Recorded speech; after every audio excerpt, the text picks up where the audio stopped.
let's get it started. And hey, I love every time that I say I'm gonna get this started and I hit the button, you say something, which is I don't beautiful. know why. I don't know why, but I always feel like when someone says, "Okay, let's get this started," there's usually like a lag in like, "All right, let's get this started. All right, I'm gonna hit Cobra here. I'm gonna hit this, and then it's gonna like a 3, 2, 1 deal, and now we're going." Well, that's what I was about to say. I was gonna say I'm gonna start doing a countdown for you because, and I'm not even quite certain about that because I love the random like start from you. So maybe It's maybe we yeah, keep it. it's, it's authentic. Exactly. Welcome everybody to the Alternative Blacks podcast live. Today we're calling this Around the Hops instead of Around the Horn, but we will be talking about sports. I am joined with Chris. I'm joined with Chris. Chris is joining me. I don't fucking know. This has We been joined each other. years, We joined years. together We've like been Gundam. we've been doing this for years, and I still don't have an intro. But that's the charm, you know? That's the homemade charm of it, right? Yeah. Speaking of homemade, we're gonna get our homemade brewing on very soon. We're starting to outfit out back to do that, so stay tuned.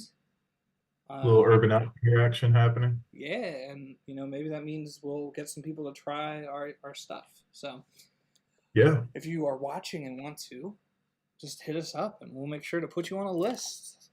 Speaking of, no, I'll get to the list later. I'm not even I love following. I went over a game plan with you and I'm not even following it. neither of us can just follow any game plan. You're uh, telling me, okay, let's do this, and I'm still like, we're not doing it yet. And yeah. then you don't intro. And So then let's, today we're going to talk about sports, but before we get into any of that, that's right. At least we got one thing consistent. What are you drinking, Chris? I have for you today, or for myself, which is something I always say. Ooh, that rhymed. Mad Chef. This guy here is the Pizza Party, little 5.1 percenter, nice little light lager, Is that what you get like for a somebody when you don't give them a raise?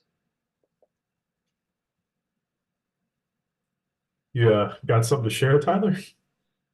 No, isn't that always the thing? It's just like to show our appreciation of everything you do. Here's a pizza party, Yeah. Yeah, it's much cheaper than giving you a living wage. right? I You will can say, even, I will say before we get into what I'm drinking and hearing what the pizza party is like for you, um, I had a letter in my mailbox today, and it was from PHMC. And oh, usually they're in the regular sized envelopes, and it's like, oh, it's W-2, or it's like some weird update that they couldn't email us. but Uh, this time it's a WTF. but this time it was like like a little small like card size, and I opened it up, and it was just like, thanks for all that you do. Happy birthday. Well, that's nice.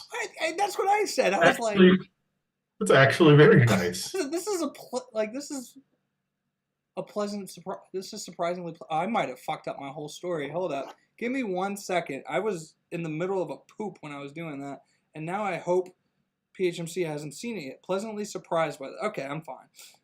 I was like, what is happening? Oh my god, it's I don't know. Something's in the air today. There was a guy in the intersection at PHMC just like singing and rapping and dancing in the middle of the intersection, and like 16th and Chestnut, just like ah! Yeah, I mean, hey, it was nice weather today once the cloudiness passed. Yeah. Um, but anyway, tell us a little bit about this pizza party. Well, it's fun. It's light. It's literally, I think the description was it's literally kind of just made to pair with like a pizza because now Mad Chef, they have expanded their kitchen basically as they expanded their building, they moved their system to the expanded part of the building, and now they have more room for the kitchen. So they have pizza ovens. Ah, And so they had pizza. you know So what they goes made a pizza. great with beer? Right. So where the vats used to be, now there's a pizza party.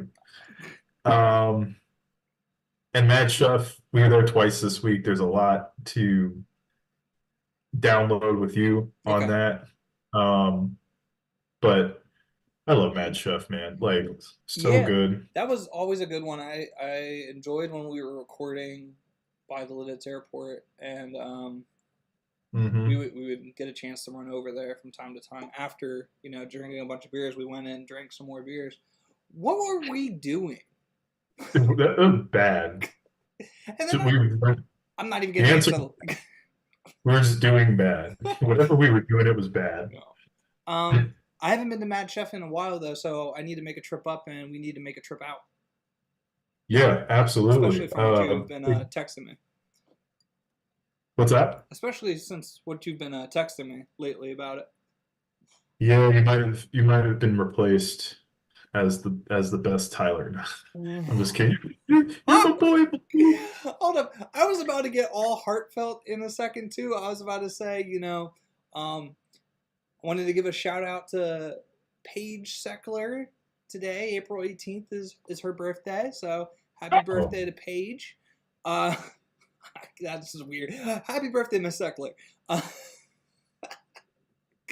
um, but what are you drinking, bud? How about that? yeah, seriously. But what I wanted to to thank you for is you had come out to my mother's birthday party, you, Alyssa, and your mom, to show support for her, which is really cool, and I appreciate that a lot. And we do this every other week. We see each other fairly often, and I think sometimes it's easy to like just be so accustomed to like good friendship, like to having a good friendship with somebody that you don't like take the time to appreciate it. But I just really wanted to let you know how much I appreciate you for showing up the way that you do, bitch. Wow. Yeah, I appreciate. I mean, I appreciate everything that you do, and I think obviously the podcast gives us an excuse to just shoot the shit Right. every other week. We live hours away from each other, kind of hours away from each other, Right. you know, um, yet we're still able to catch up because of this. And I think that was really what the podcast was originally just about. It's just just another excuse to shoot the shit with Be each other and whoever else wants to listen, and drink. and drink. Yeah, exactly. Oh, I have to drink tonight. It's fucking Thursday. Speaking of drinking, I Yeah, what are you drinking, was bud? trying to keep everything pretty like sports themed today, so I got a New Phillies hat today. I got my Castellanos shirt because I still have faith in the boy. Um, We just need some natural disasters to happen so we can start cranking them. the earthquake wasn't enough apparently. Apparently not. He Uh, struck out because the ball was shaking. yeah, yeah. But I got Slugger Oh, from that's a Sly good one. Fox. Yes, Uh, yes, that's solid. great pilsner. Just very easy drinking. So I'll be through this pretty quickly. Um, yeah, and Yes, sir. I think half of what I got for today, like two of the beers are from my 31 beer list, and then brewery list, and then the other two are sports themed. So I'll do the sports theme and then jump over to a different one. Love it. Yeah, so we pretty much got through the beers finally, which was probably a record pace for us. Honestly, Um, with that being said, I think you said that you had a sample for us. I do. And now let's see if I believe this is the first time I'm attempting to run this off my computer at the same time. So I'm gonna see if the audio settings work out in my favor. Yeah. So I have the Zoom AI companion running as we're doing this, and it's kind of listening to us, and like I'll be able to get like show notes from this hopefully. And I'm Yeah, just it disclosed that to me when I got in. I'm like, what is happening? yeah, I am telling it to remind me that we have to figure out a better system for playing the audio. Hmm. And maybe have to set that up into in the Zoom settings because I could definitely put you as a co-host, and I think from there Okay. you'll have a lot more control. Because I can I'm gonna try to run it Mhm. because the phone thing wasn't working too well. So I have it pulled up in the computer. So we're gonna try that. If not, maybe with a little more preparation, I can actually clip these into files and just like send them over to you with like a date and a name on them. Yeah, be like sample, and that one can say what the sample is, and the other one will be like, Yeah. Like April 18th sample, yep, boom. April 18th song, boom. yeah. You I think play the that'll be perfect. sample. Like, That's preferable, but that requires foresight and preparation, which I don't know if you guys have been tuning in for these past 5-ish years, but that's not what we do it's not our strong very suit. We well. had one So, season of that. yeah. So this here is What Child Is This by John V. Ridgren and Bob R. Way from 1966. And I'm going to attempt to play this and let's see how it goes.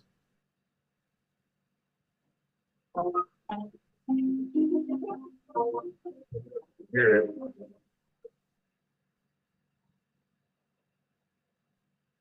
I heard like a second. Anything? It's still a little hard to hear, unfortunately. Um, Really? That's I no worries because I have it had it prepped on my phone. got it prepped on my phone. On my phone. Or even better, is there a way to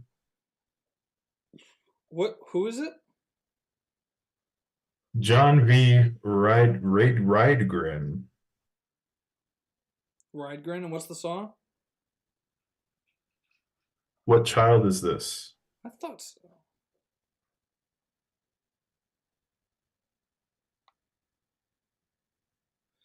Excuse me, but I can bring it up on here.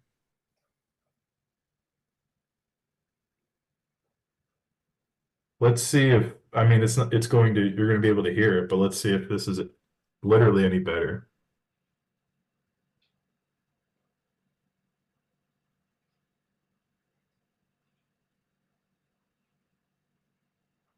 as it's loading. I'm like leaning in, like,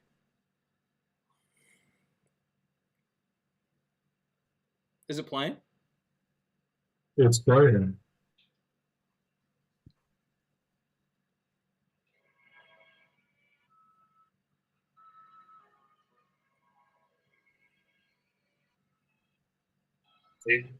It's a it's a Nas song. Okay. I I don't like know which Nas song. I could hear it because I played it on YouTube real quick, but I don't know which Nas song. But I could hear like that opening and like the yeah, I hear it. I just literally you're right on. It's Nas's like. Which that's that beginning section is just like the sample that's used to repeat quickly. And I don't know if you'll be able to hear it, but okay, let's try it. Nas is like Yeah. This is the dun. Sincerely, the beat speaks on same time a man is murdered. The beginnings and ends. As far as rap goes, only natural. I explain my plateau and also what defines my name. Personal fancy. The time to so. Yeah. I think what happens is I think Zoom and its settings to block out other noises Mm. muffles the music because like I heard Nas's voice but no music. Interesting. And the Wow, only Zoom clean. It's like Zoom's technology is a little too good. yeah, but there's a setting that you can actually adjust that. I've been doing a lot of Zoom courses today, and I am now Have you Zoom security certified. Zoom security certified? What does that mean? For Like just set up instance, a when we private got meeting into with this a meeting, password? when we got into this meeting, you know how like you're able to just enter into this meeting. Yes. So theoretically, anybody who had the ID as well could just get into this meeting. I do have a password, so that's the second Level. level. But then the third level is when we got into this call, and you were here, and I'm expecting nobody else to be here. I locked the meeting. So I noticed that for the first time that the window actually indicated that it was locked. Didn't know what that meant. Yep, I made sure that I'm just happy nobody else is something allowed to messed up. enter this call. That's right. Yeah. And that even means the cat and the dog are unable to make it downstairs. No. Could you imagine if it just like puts a force field up? Yeah. All right. I have 31 of my favorite breweries. This list isn't like in a specific order. It's not my top 31. It's 31 that like I found and was just like, yeah, I like them for one reason or the other. So some of them it's because I love their beer. Some of it's because I love what they stand for. Some of it's because of the relationships that we have built, you know? Okay. So there's a bunch of different reasons for every single one of these. I'm not going to get into it, but I thought it'd be a cool list to do now that we're both 31. I was going to surprise you with this one. You can bring your own list next time. And I will. All right. So I'm going to just go through them real quick. I have Love City Brewing Company. I have Pagoda City Brewing Company. Carbon Copy. Punch Buggy. Two Okay. Locals. Elder Pine. Tropes. Three Floyds. Crowns and Hops. Dancing Gnome out in Pittsburgh. Half Acre in Chicago. Hidden River. Humble Parlor, my people around the corner.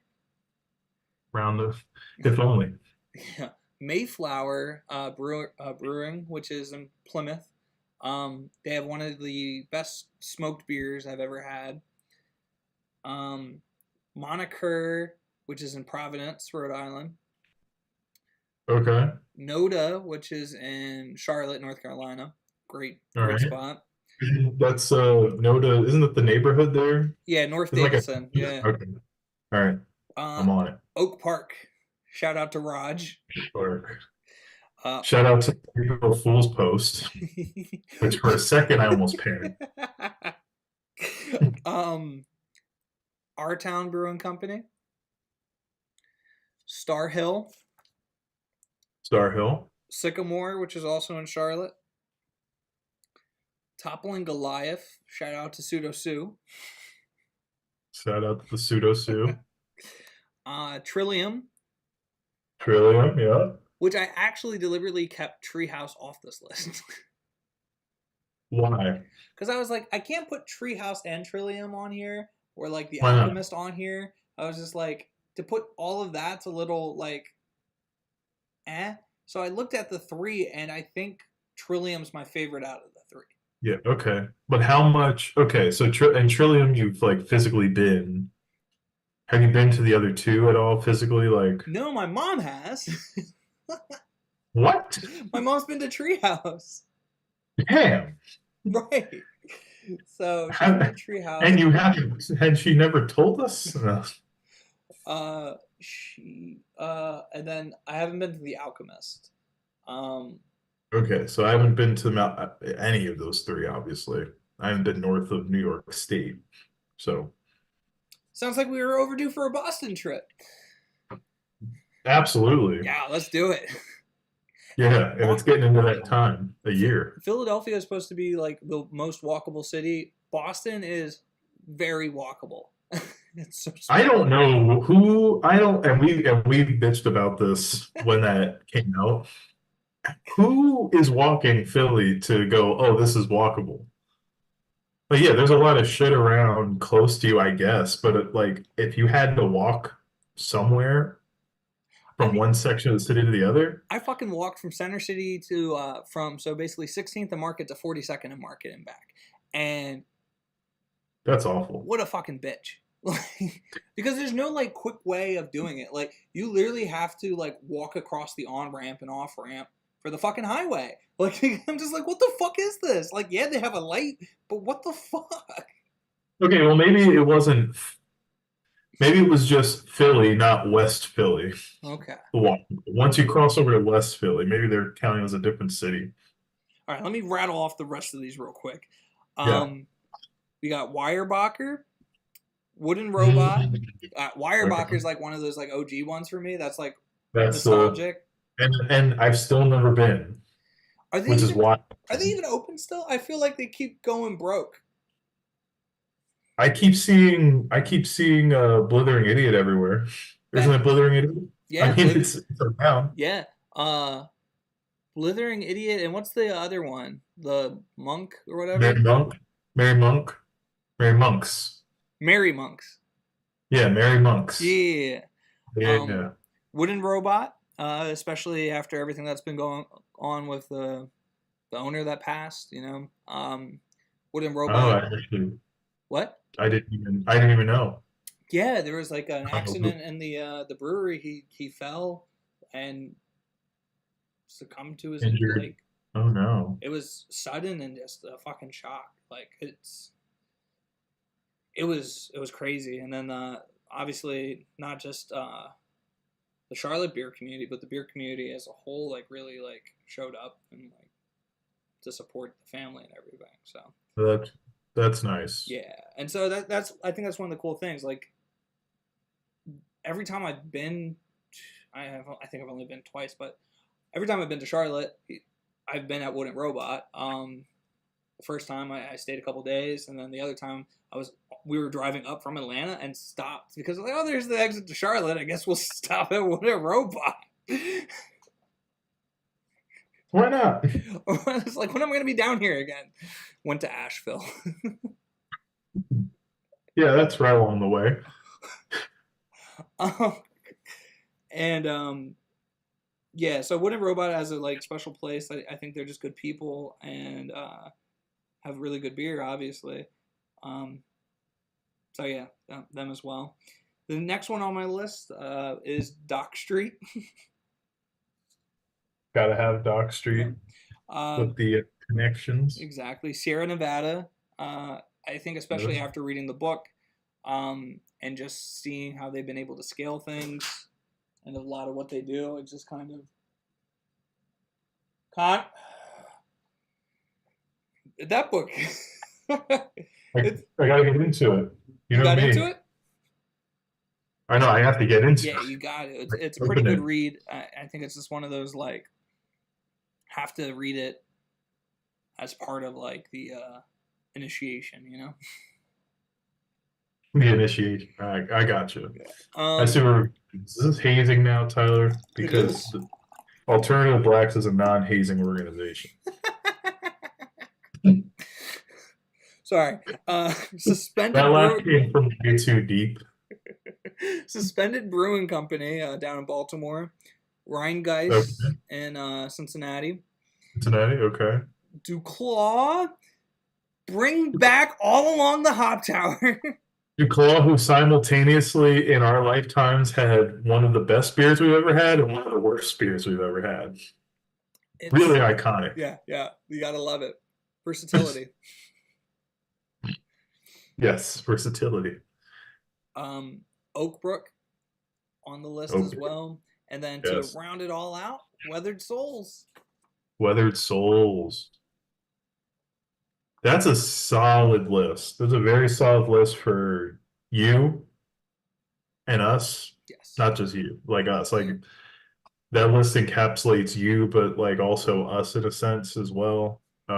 With some of the history, obviously there's a big bias towards area, but once again, it's obviously about the people Mhm. as much as it is about the beer.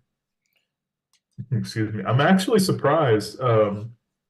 Maybe this is just because it's only 31 breweries, and when you stop to think about it, that's nothing, in the brewery count. But I was kind of surprised that Human Robot didn't show up on the list at all. So there are reasons. Human Okay. Robot, love the beer, love what they did with the milk tube and everything like that. To a Yeah. point, Our Town Brewing has the I think I told you it's like the glass like remember like chocolate milks elementary and middle school and all those things. Yes, They have yes, I remember you they have a mentioning glass this, yeah. carton that they do it in.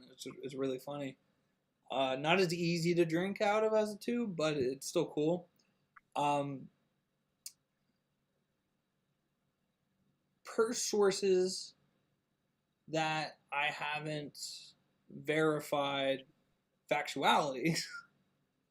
But there are allegations. Yes, there's allegations. So I believe Human Robot exists in what used to be the St. Benjamin Brewing Company, right? Which would have been just Okay. before we got into craft beer, like before our All right. but it was iconic Philly Brewing Company. So there was an issue with the leasing of the property, and essentially they just kind of shut down, right? And then half of the ownership of that old brewery ended up getting a nice deal on the spot and started Human Robot. So there's a bit of shady business happening, is what I hear. And so that's the part that if that turns out to be true, it hurts because I do like it. So it's like Tired Hands, right? Awful fucking ownership. Great fucking beer. Yeah, but the thing with Tired Hands though is like, I've yet to drink one of their beers since like before that happened. Yeah. Like their distribution is now such that they, in one of the shops, they own in the cooler area, they own like a whole section of shelf. 3-4 rows, it's all Tired Hands of stuff that I definitely never had from them. But I'm just like, it's hard for me with that one in particular, just because of proximity, timing, the information that came out for me to kind of go back to them. Right. And I know we had the discussion at the time with on Tired Hands about, hey, well, it's the least consequential business wise. So in one sense, it's like, because the money's already been made. yeah, it's just like, and the more I learn about the industry, obviously, like distribution is probably like the tightest margin, and it's kind of like the one where you actually end up losing money. Yeah. Which is wild to me, but so maybe I'll give Tired Hands a drink here or there. You know what? When you come down next, they have a spot 5 minutes away. Do they really? Yeah, St. Juaner's, right across from another brewery, which is down the block from another brewery. What even, Fishtown? Right. It's a shit show. Yeah. Yeah. Yeah, I think yesterday I started off at Dock Street and then walked up to Philly Brewing. And from Dock Street to Philly Brewing, I literally passed by on the street three breweries in between the two. This is Fishtown Dock Street. Yeah, Fishtown Dock Street. Did like a half an hour walk from Fishtown Dock Street to Philadelphia Brewing Company. Okay. Yeah. Yeah, so crazy list. I want to get into the sport conversation though now. And yes, where do we want to start? Well, I'm going to grab my second beer here because this was my first beer apparently. Why don't you start with a nice recap of last night's basketball game, Tyler? I'll start with talking about the beer that I have instead. Asshole. So I got Daisy Cutter from Half Acre, which is one of my 31 lists, and that's why I grabbed it, because I was looking around for... it's funny. Every time I go to do a theme, it's so hard to find the beers for that theme. And so I was going for, as I said, the sport-themed beers, and couldn't really get into any of them, so I just picked up Daisy Cutter because I fucking love Daisy Cutter, which is one of the first big craft beer. I remember. Daisy Cutters, yeah. Remember that moment at Canal Street? I was like, I got something for boom, Daisy Cutter. Yeah, and we drank it and we were like, what? This is fantastic. This isn't Well, an there's nothing like IPA. this anyway. This isn't an IPA. What's that mean? What is a? Well, this is a pale ale. It's not an IPA. Isn't that the thing? Isn't that the thing though? Like, have you ever noticed like some of those beers that from back in the day, you look at it and you're like, oh, I didn't realize that was the style Yeah. that was. Like Bell's Two Hearted. It's a pale ale. You could not convince me. It's one of the hoppiest shits I've ever drank. Yeah, there's like a bunch of those types of things. You know what I mean? Like Pseudo Suit. Isn't that a pale ale? It might be. And I think that's what like confused me too when we first started drinking and I was going out and I was like, okay, Daisy Cutter, Too Hard. Too Hard, Pseudo Suit.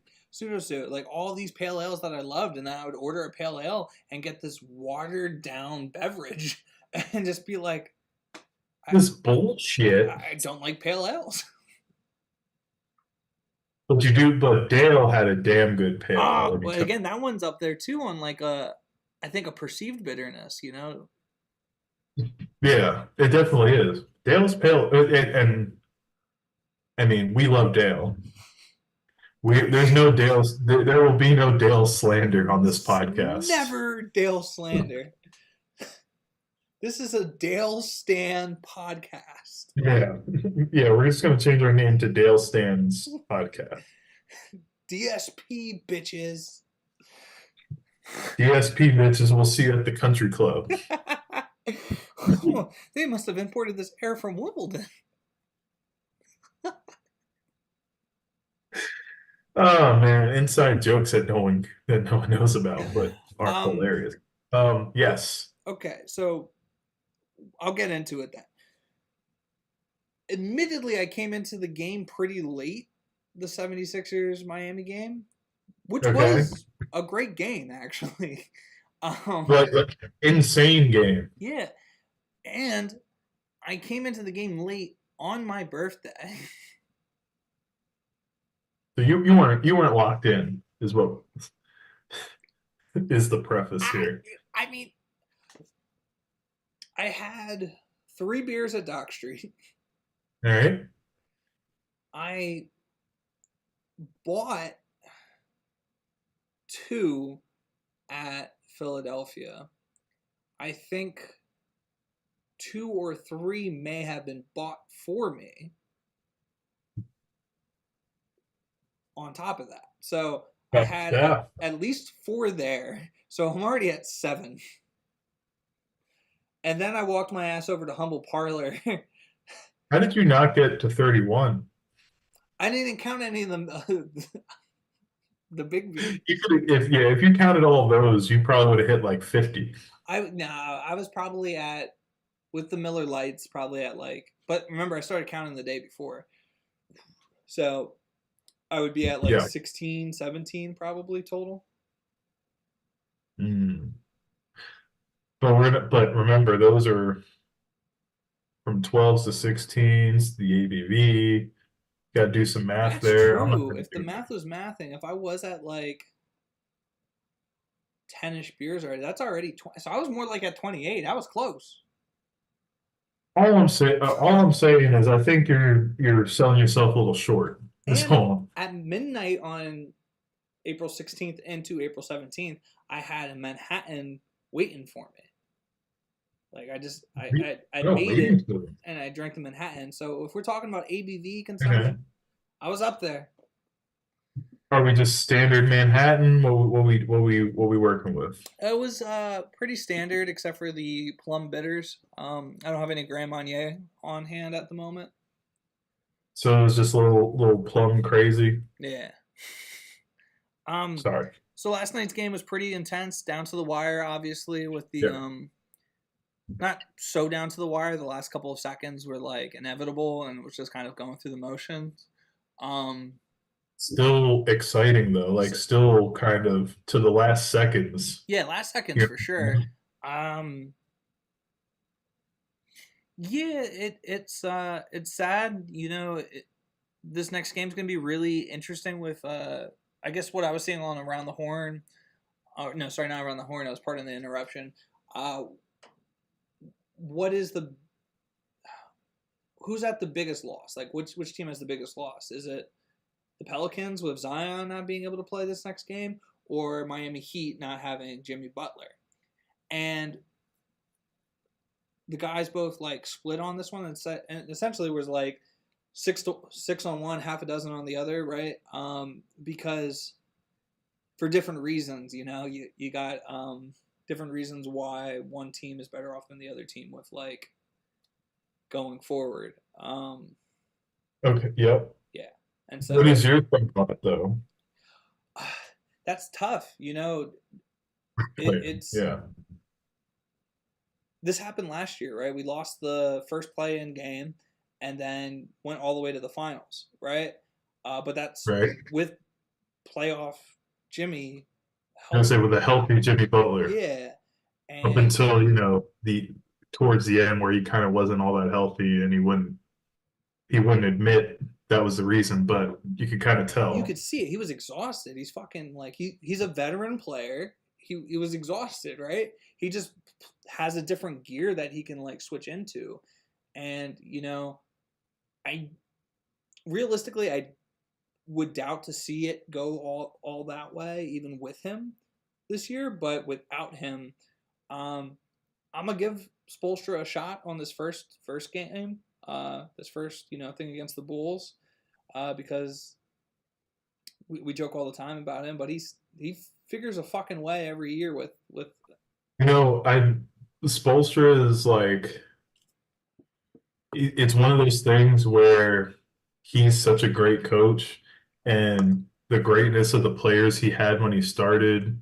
probably helped him get to where he was, but also kind of hurt him in like legitimacy. public legitimacy. Yeah, Yeah, like public. obviously from an organizational standpoint and probably even like a league standpoint from the people who are in the league, they probably knew like, okay, no, he's actually a good coach. But like from like an outside standpoint like us, like when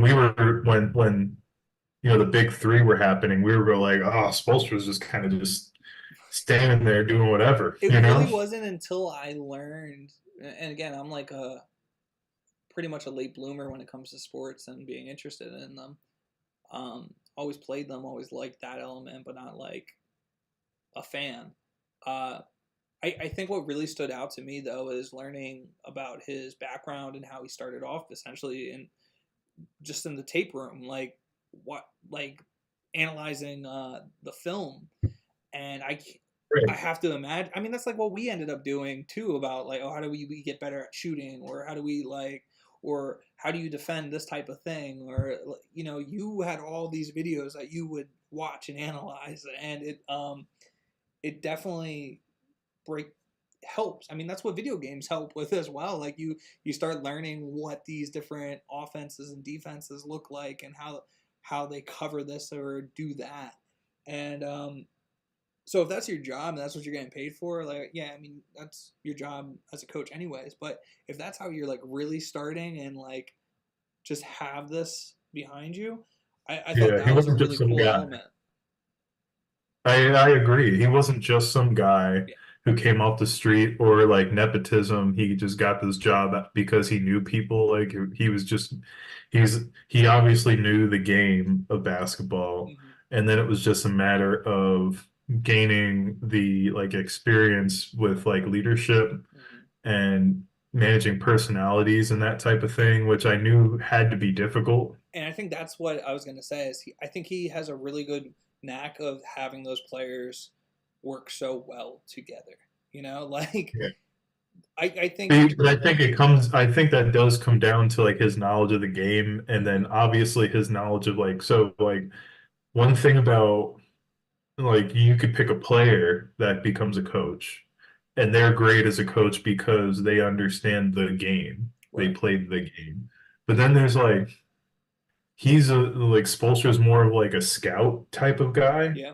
Like he's analyzed, okay, this type of player is really dangerous to this team because of this.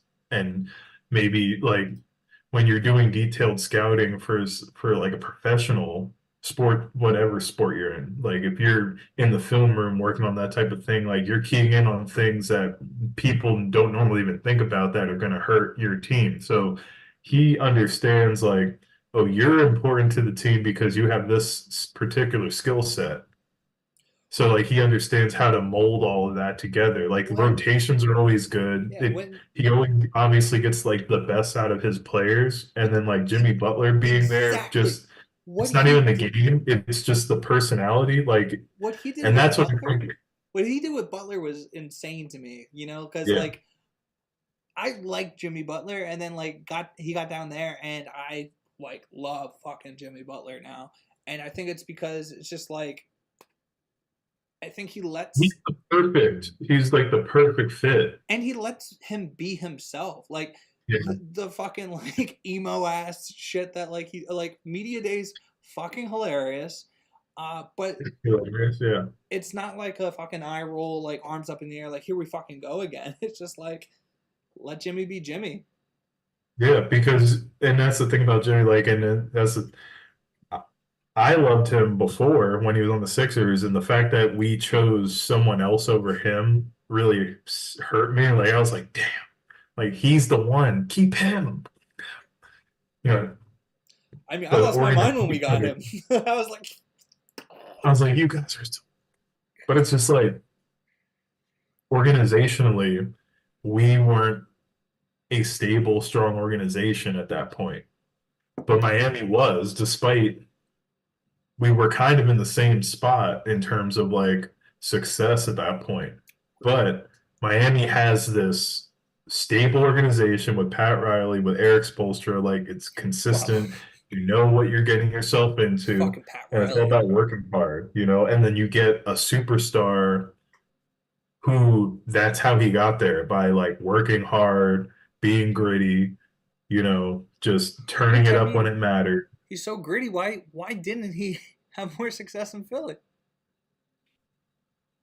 It was like a quadruple doink Kawhi Leonard fadeaway three that stopped us from going to the finals, where we would have beaten the Warriors who were completely decimated, if you don't recall.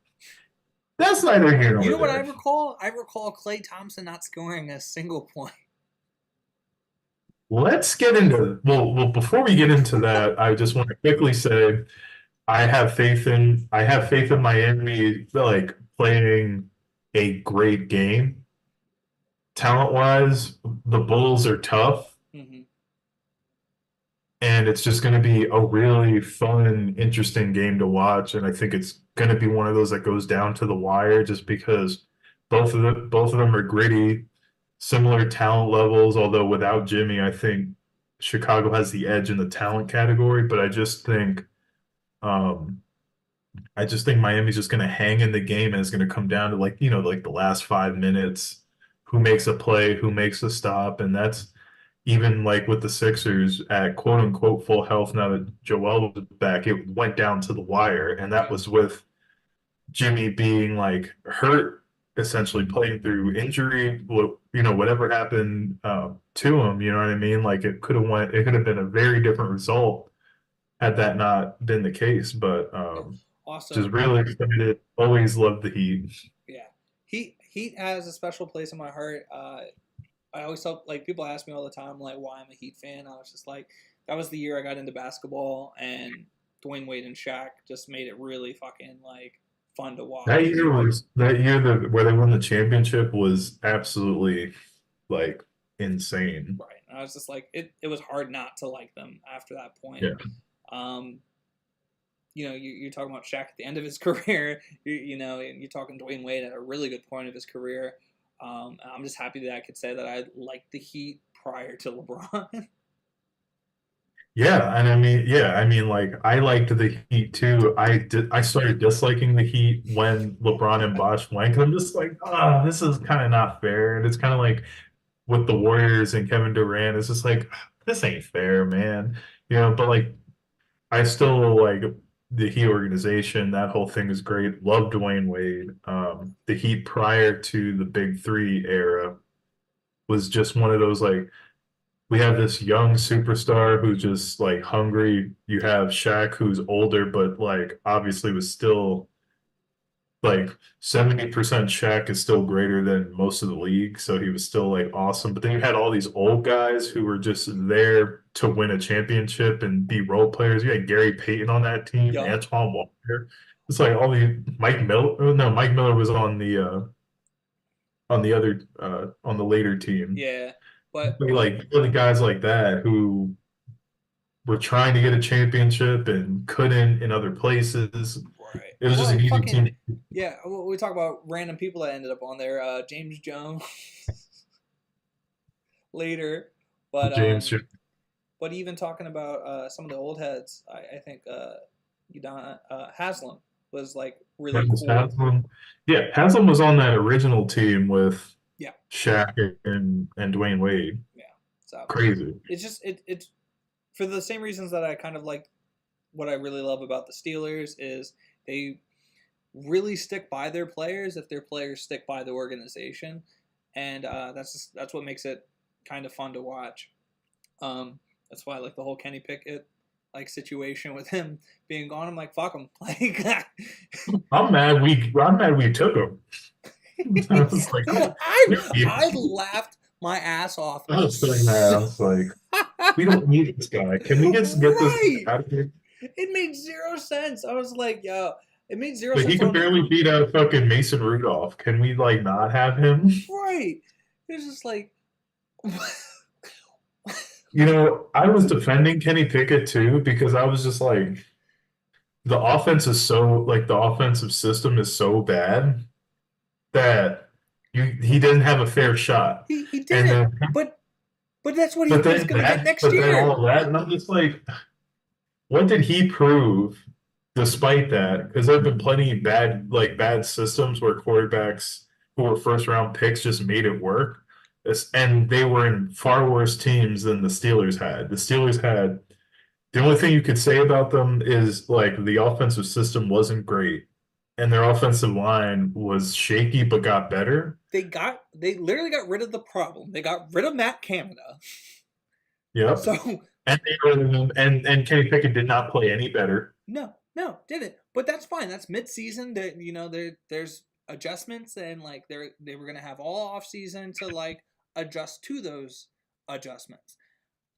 Kenny Pickett also didn't have was a veteran quarterback to sit behind for a little bit and learn from. And Agreed. That's what they provided. They were like, it's not fair. Take a step back. Here we go. Let's take a step back. Hey, you were put in an unfair situation. We're going to take a step back. We're going to give Russ a 1-year deal. We'll see what he can do. But obviously, you can learn things from him. And that's what blew my mind. It's a 1-year fucking deal. Like, they're not saying we're committing to Russell for the foreseeable future. They said we're picking him up for a fucking steal for 1 year. Kenny, you can learn. He gave up. What he gave up was so crazy because he gave up sitting behind an old quarterback who's probably most likely only going to be there for a year. So he went from having one of the toughest jobs in the NFL to having the best job in the NFL, which is backup quarterback. Right.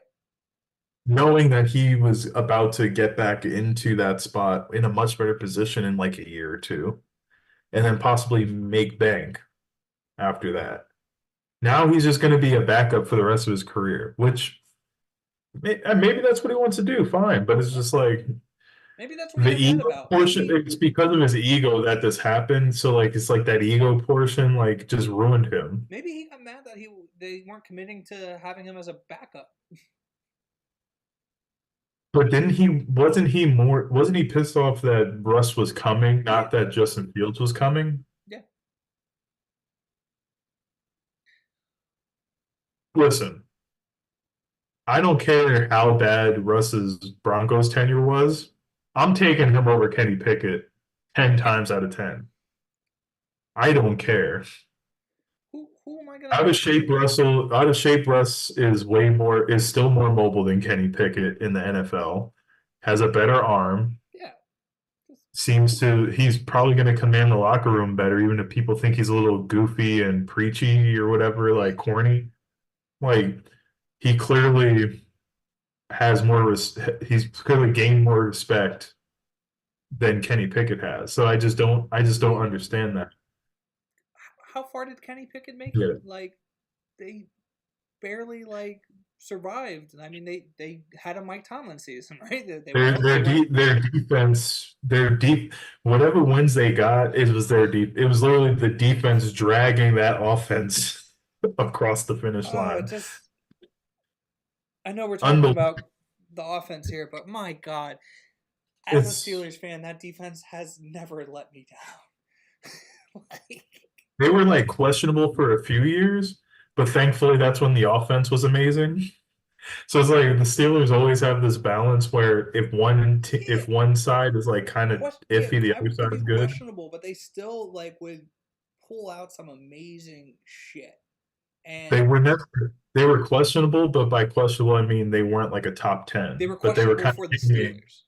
They weren't like 30th, right. But they might have been like 18th, 20th, you know. Mm-hmm. Like bottom third maybe, but like they were never the worst defense in the league. Yeah, But that offense, oh my God. I was watching the highlight reels for James Harrison against Baltimore. I forget what fucking game it was, but he absolutely 3,000 sacks. Yeah, where he absolutely decimated. He sacked them out of nowhere. They forced so many fumbles. He got interceptions, and it was just like James Harrison, so many interceptions for a fucking defensive end kills me. TJ Watt is a beast. James Harrison was an absolute out of this world monster. That's just because he's just a little off, like he's just a little crazy. He was a mad dog. He literally was like TJ Watt is normal crazy. Yeah. James Harrison was crazy. Yeah. You know what I mean? Like I don't even want to have a conversation with that guy. Crazy. Even with TJ Watt's injuries this year, he arguably one of the best defensive players. Agreed. Like your defense is in good hands. And I think they would look better if their offense was competent. And we'll probably see that this year. If they could just do the bare minimum of performance. I'm not even saying score every time. I'm just saying sustain a drive so that the defense can rest. Because trust me, as an Eagles fan, I've been there where the defense had no chance to rest, and then we lose by 30 points. But with Chip, so that's something to keep an eye on. Yeah, the Eagles will be fun to watch for me this year now, finally, because I just want to look at the bench. He's gonna be there giving signs with a hat on. I don't know, with his locks in the back. Honestly, I got I got a revived reason to watch the Eagles games and root for Hurts. I love a black quarterback. Again, why I'm happy about the Steelers situation here is 2 black quarterbacks. Are you out of your fucking mind? Two. And that's the thing. I'll bet you this is the wild thing to me, and I think something that I haven't seen talked about enough, but it's just Justin Fields was a much better college quarterback than Kenny Pickett. Oh, yeah. He has been a better NFL quarterback than Kenny Pickett for more years than Kenny Pickett. And now he's going to a backup situation, and he has not had that same reaction that Kenny Pickett had to a worse 2-year run. And it's just kind of because if there's one position that requires some personality traits and some leadership traits, it's quarterback. And so if you can't handle that benching, how can you now look back at 2 years and go, okay, like I obviously haven't been performing. I don't think it's my fault, but like maybe this is what will help me get to the next level because Russ isn't going to play for another 10 years, obviously. I just, you look at the way Justin Fields is handling the situation compared to the way that Kenny Pickett handled the situation night and day. And that's why I think Justin Fields is going to be the Steelers quarterback like in the near future, But whether it's the end of this year or next year. But I think you guys have something with him. You at least have someone who has talent, which you haven't had since before Ben was throwing ducks to people. yeah, I think it's crazy to me because if if you're looking at it just logically, right? It's you pick up a veteran quarterback who you're saying you've been on different teams already. We're bringing you in, and you've had success in various levels of the game, right? Uh, we'll let you lead the team for a year. Cool. We have a guy that we're committed to if he wants to stay around. And we're just going to develop it too. We have a new offense that we're going to have to work out. Like we're just trying to buy our time to bring him back in fully like comfortable with this offense. That's not good enough. So we're like, all right, we'll bring in a guy in the same circumstances, was a starting like what you just said, was a starting quarterback. Yeah. In Where arguably a much worse scenario, too. Like the Steelers offense has talent. They just don't have a guy who has any type of imagination running plays for them. That was the issue. The Bears offense had no talent and that's what I and mean. didn't Like have good. Justin Fields has to be looking at this as like a oh my fucking god, this is dope situation, because not only are you coming to be behind another quarterback, you're behind another veteran quarterback, but you're also behind another veteran black quarterback. Like they put him in a fucking amazing position to be a more confident player. Yeah. Like, and that's the thing. I think the main difference between Justin Fields and Kenny Pickett is that Justin Fields toiled long enough in an awful organization to have the perspective of, okay, you know what? This is a reset for me. I'm young. I am coming off a little bit of an injury, but like this is my path forward for the rest of my career versus Kenny Pickett, who came into a great organization, struggled because of a deficiency in that organization, but didn't realize how good he had it at the organization. You don't get much better than being in the Steelers organization. Like you can complain about certain things that have happened over the years. You can complain about the way things are handled, but it's a good organization at the end of the day. They're always competitive no matter what the talent level is. And you cannot say that about Chicago, which is consistently one of the worst organizations to be a part of. So it's just like, but we love Half Acre. Listen, we're not shitting on Half Acre. You know, We're it might shitting on suck that Half to Acre of be a in stadium that they have. their stadium's beautiful. It it's such a shame that they put that product out there. It's Like it's the name is intimidating. amazing. When I tell Like you that stadium is so intimidating because you drive by it when you're on the fucking like it looks like a bank or whatever. I mean because the columns and it's just so fucking huge. It's in a beautiful spot. It's just like And it's called Soldier Field. And then they put that garbage out there every year. Like the people of Chicago, the fact that they haven't revolted already. all right. Let's Anyway, poodles. let's move on to ah! The door faces the wrong way with it set up the way I have it set up. And so like I'm like fighting my fridge. But Gotta love But what did I want to ask you? Oh, let's talk about let's talk about the Phillies now. What was Bills. this? What was this? Because The this Fighting was Phils? wiping it off. The belt was obviously bunt. Something with the chest was a steal. So I feel like what this was wipe it off, or like No, wipe it that off was the changed. pants. This was wipe it off. Well, yeah, pants was wipe it off. He had to go to his like nose to actually. I was like, Start this the is call? the beginning of good shit. Yeah. So him doing all of Before this that, stuff it's was a bunch of bullshit. bullshit, bunch of this. So, oh, we hit the nose. Okay, now we're on. Right. And then I think this might have been steel at some point. Yeah. Tip of the cap was steel at some point, I remember. And it was also like with the hand, so it's like, oh, if I go with my left hand, that's nothing. But if I go with my right hand, that's My something. dad was psychotic. It's just, and he's doing it so. It's, Wu-Tang. Yeah. Wu-Tang.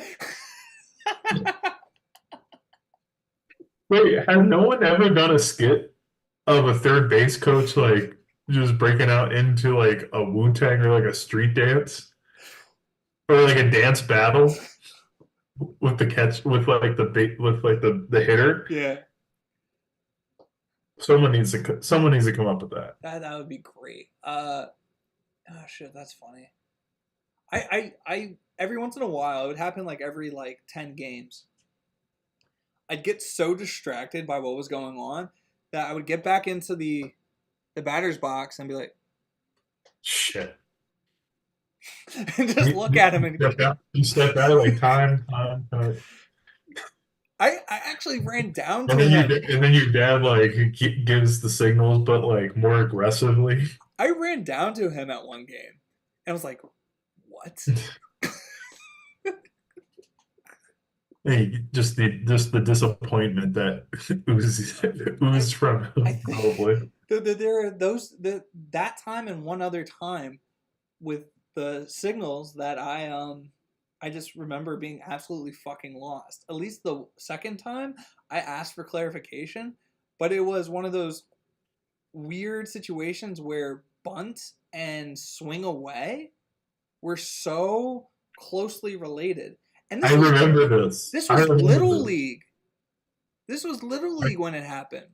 I remember you complaining about it. And so all I remember is sitting there. The pitch came, I showed bunt, and it came through, and I just went, because I was like, well, if it was bunt, I got it right. If it was swing away, I got it right. Kind of.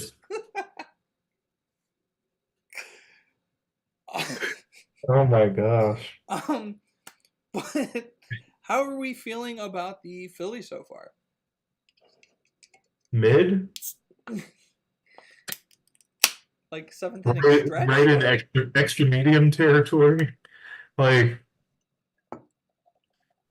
obviously, we retained the talent. So I'm just hoping that we kind of start getting on the uptick a little bit.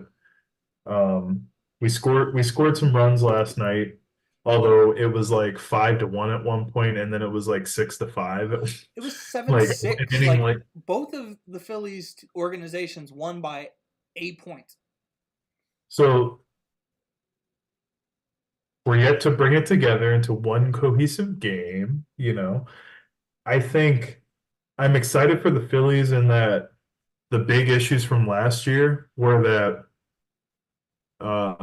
Harper needed to be DH, which means that Schwarber needed to play the field, and Schwarber is a terrible fielder. But now we have that fixed because Harper can play first and Schwarber can DH. So now we're kind of in this nice situation. And if Marsh can kind of reintegrate after that injury and just like start, if he can hit a little better. I think his bat because is not that bad this year, though. Like, he's always had a nice little swing, Yeah. but like his average was just not amazing a few years ago, and like, but it's improved. But he was a rookie too, so like obviously you just kind of hope he just continues, on an uptick. Yeah, because I've the defense is just there for him. The defense, the speed on the did base you see paths. that fucking grab the other day to throw him out at fucking second? Like He he's bounced off he calculated that shit perfectly. Like, it's gonna bounce, I'm gonna get it here, and I'm just gonna turn and throw. I don't care if they're there or not. It's going. And it's one of those, like, again, my dad trained us so hard into just knowing, no matter what the situation was, what you were doing. Ball coming to you, not coming to you, over your head, in front of you, like, that person missed it. What do you do? Train that yeah. into our You heads need so to be nothing doing bad. something. Yeah, you always need to be doing something, whether you're part of the play or not. And so, like, watching it now, I said this to Hannah the other night. I was just like, no, I actually said this to my mom. I was talking to her, and I said, you know what? Growing up, baseball was always on the fucking TV, and Mhm. and even while playing it, I couldn't fucking stand it. Like, it didn't make sense, and all I would have is him over there in the on the, like, chair, asking me what was gonna happen. And One now, calling the game for one. yeah, He's like, all right, this is a fastball inside, fastball inside. and now I find myself having missed the game. Like, I've watched every game. Like, I'm just like, who It's the like, oh, fuck it's am I? yeah. What do you respect your parents? Right. And Yeah. but so I think watching Marsh play has been really fucking interesting. I don't understand why his hair is always greased up when the Yeah, game he starts. always looked like he got out the sauna He before he looks got like on he the came field. out of the marsh. Brandon Marshman. He's the man of the marsh.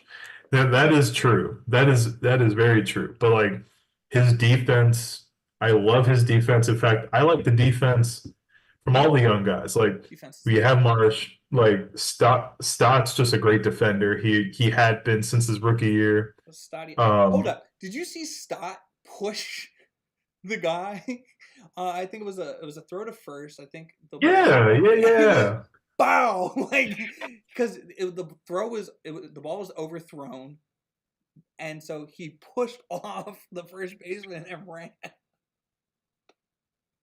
I don't know. He was in my way. I loved it. I was trying to gain momentum by like Yeah, yeah. No, I thought it was great.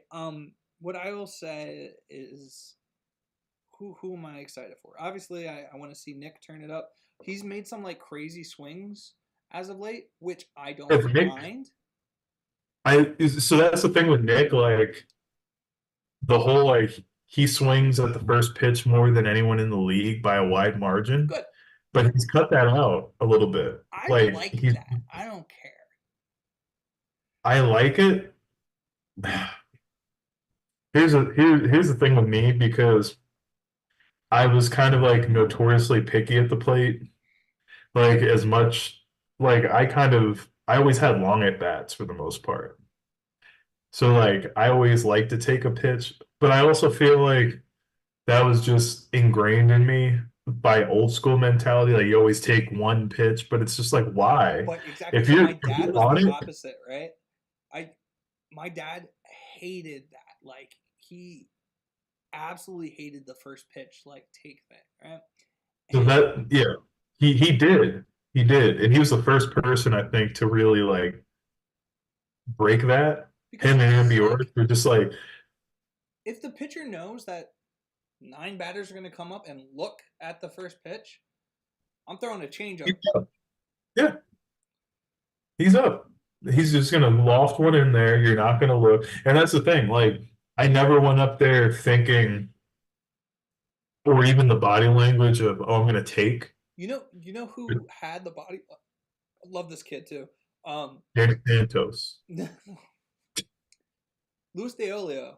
Luis Diolio, the hand off the bat, He just he'd go up there like, and then he'd take like this. The hand would come off the bat as he looked, right, like, he almost hit it on the back.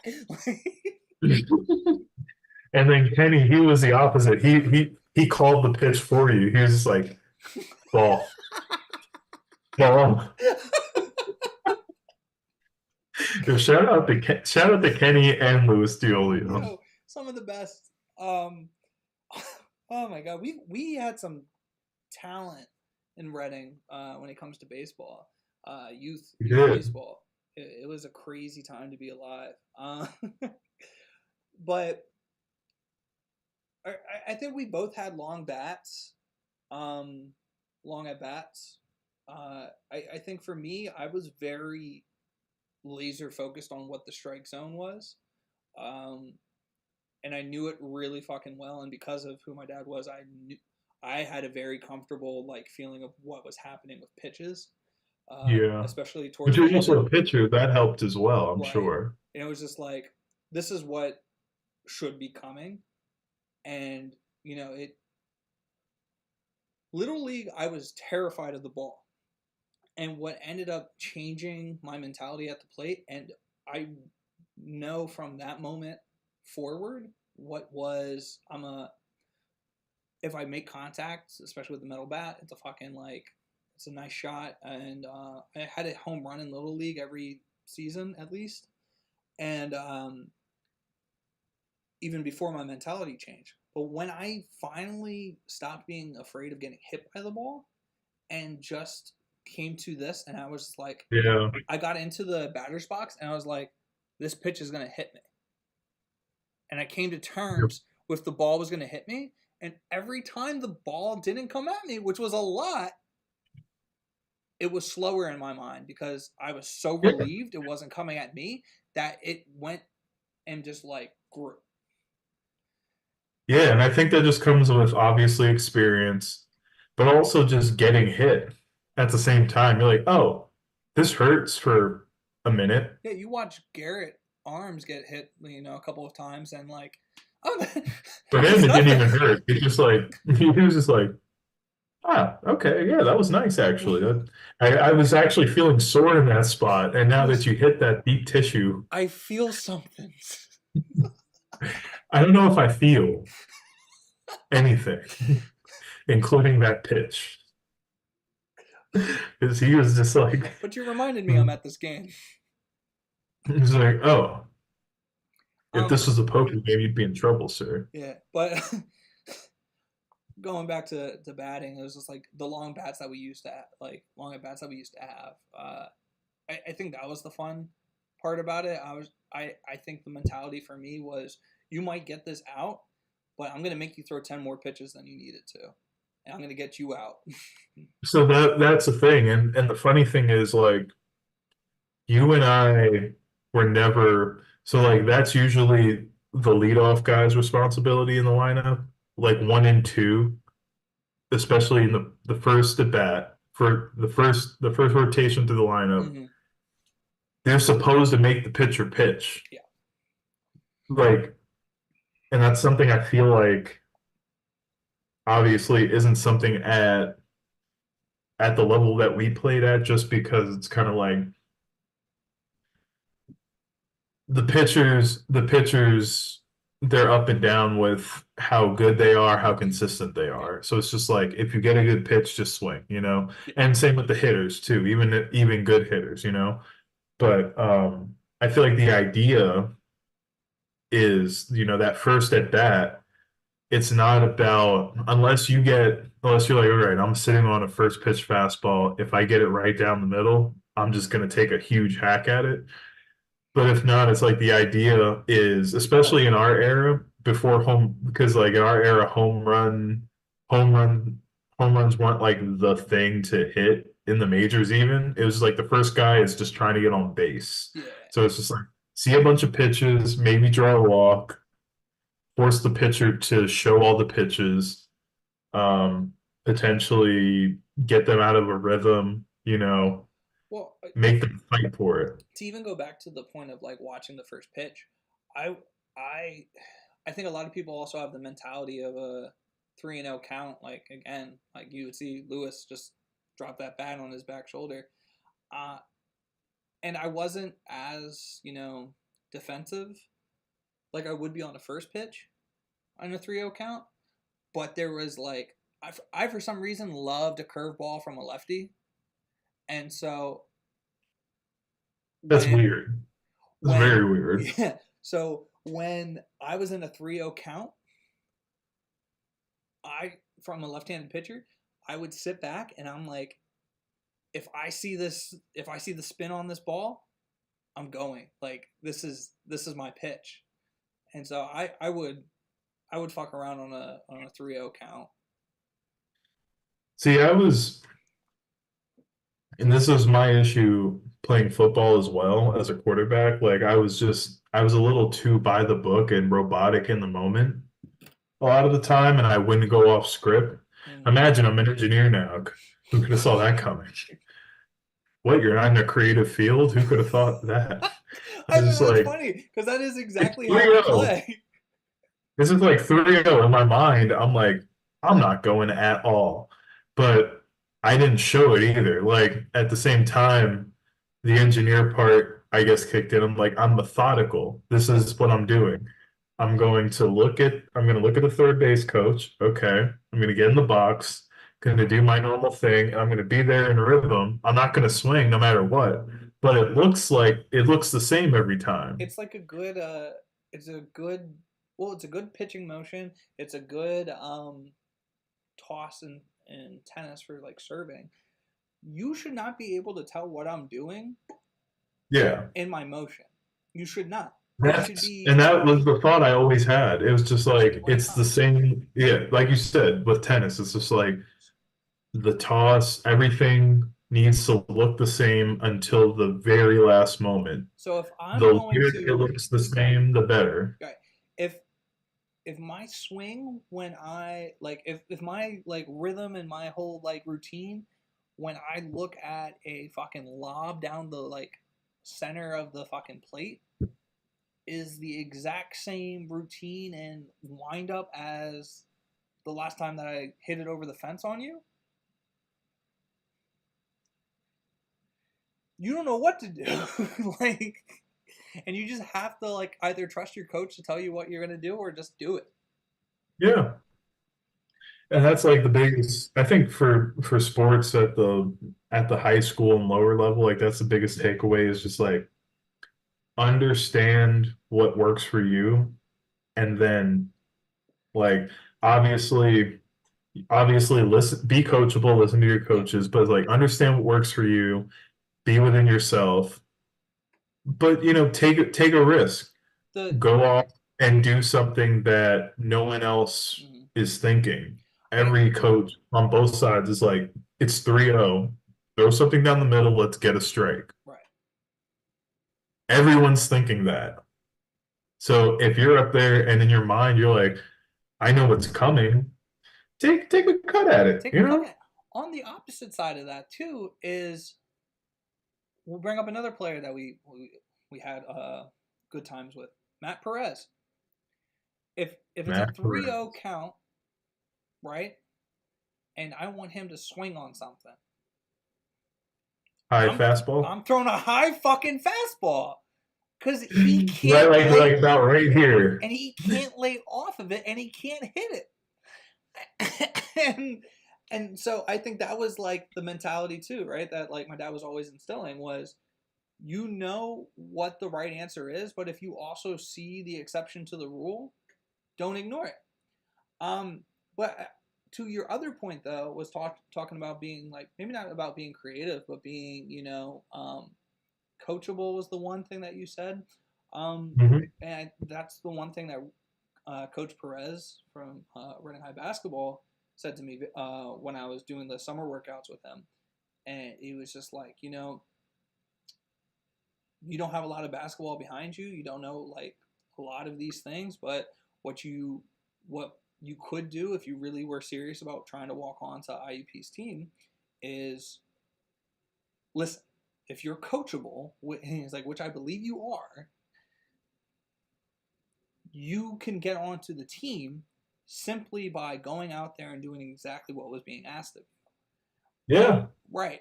And that was really interesting to me too, right? And those are the people that I've always been like, even in like the creative field, those are the people I've been drawn to, like helping out, are the people that just kind of like want to absorb the information or just like, right. Those are the easiest. And then on top of that, talking about,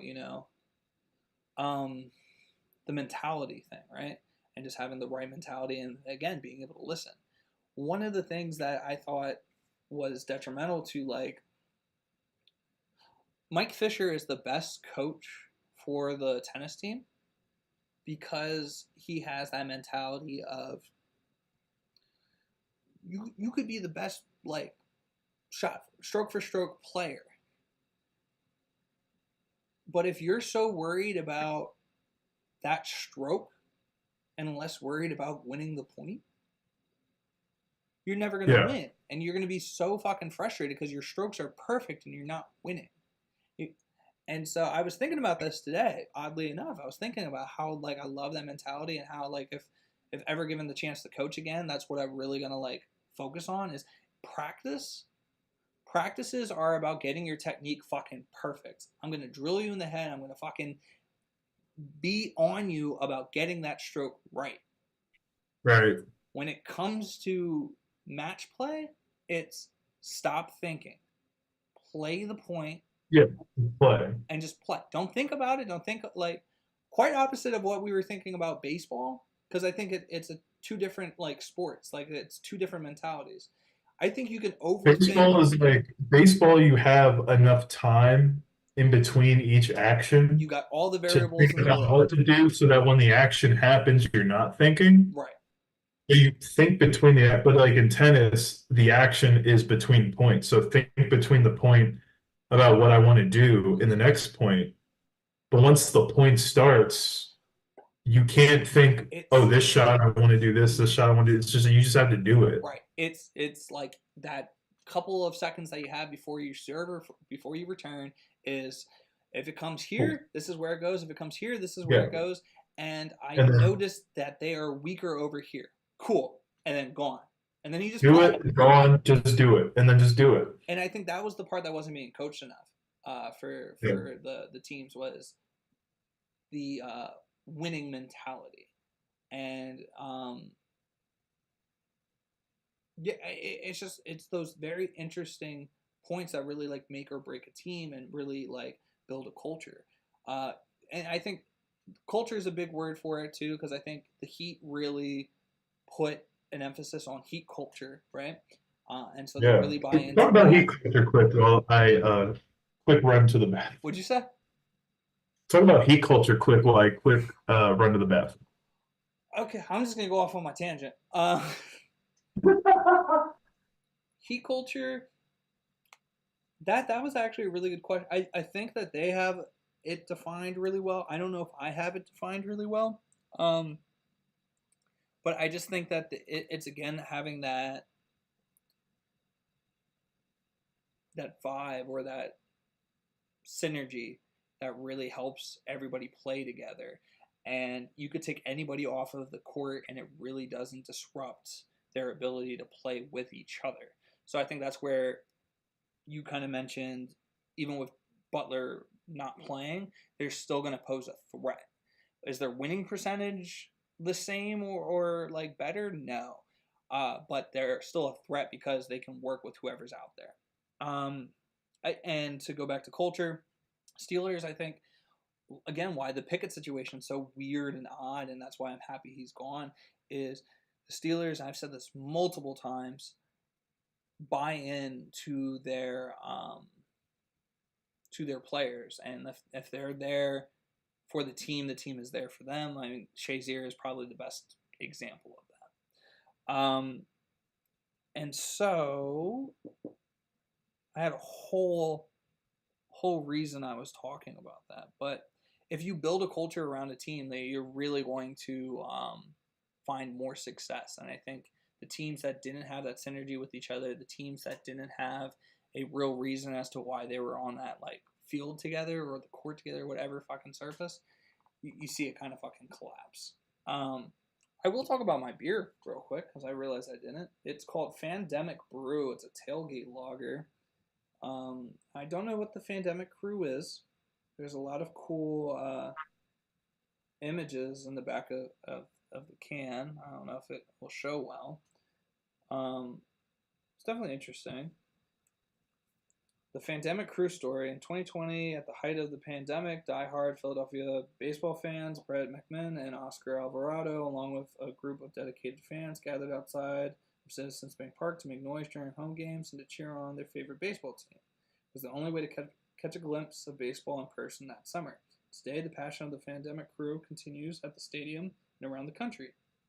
They are known nationally as one of the most passionate fan groups in all professional baseball. I think this is cool because it's a 4.2% lager. So shout out to Jackie Robinson Day that just happened.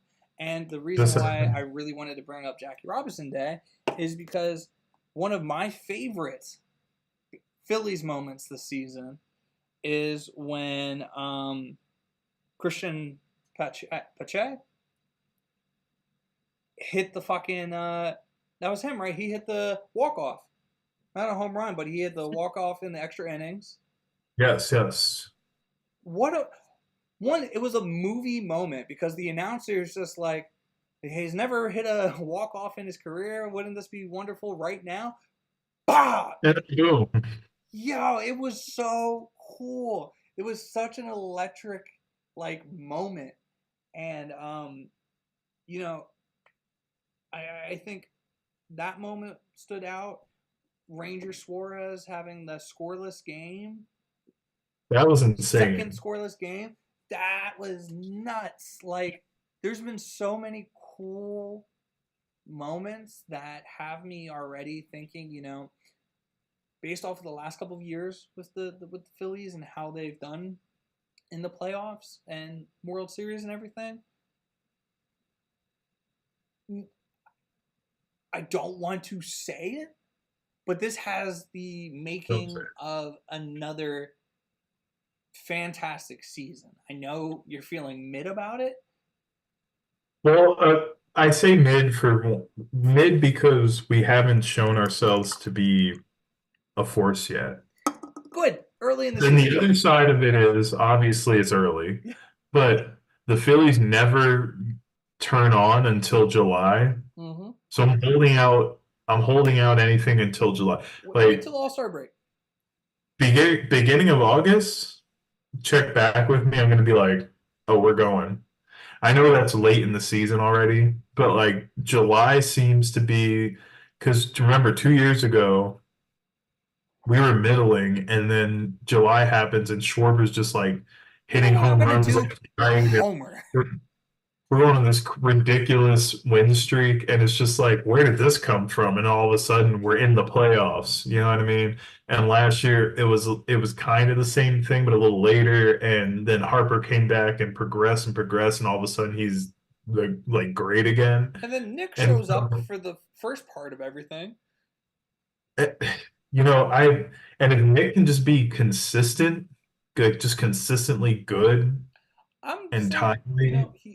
I think he's working with his hitting coach to change a few things, and I think it's supposed to hopefully turn out for the best. I agree. Nick is just one of those. He's the one guy on the team that I always root for because obviously he was kind of infamous before coming to the Phillies. Yeah. He came to the Phillies. He struggled a little bit, and you kind of. When you did well other places and then come to Philly and struggle, mm-hmm. I kind of feel for you automatically. I'm like, man, you're going through it with the fans and everything. But he made very timely defensive plays, which defense was always a weakness of his in the past. He's made timely defensive plays in the postseason. He's made timely hits in the postseason. I think he even has a few. Does he have a walk-off or two in the postseason? I think so. To put it all together would just be amazing for him. But yeah, I am excited. It's not like I'm not excited. I'm just always the weary Phillies fan in the first half of the year. We're just I don't think this is going. I would take it even a step further. I think you're always the weary Philadelphia fan.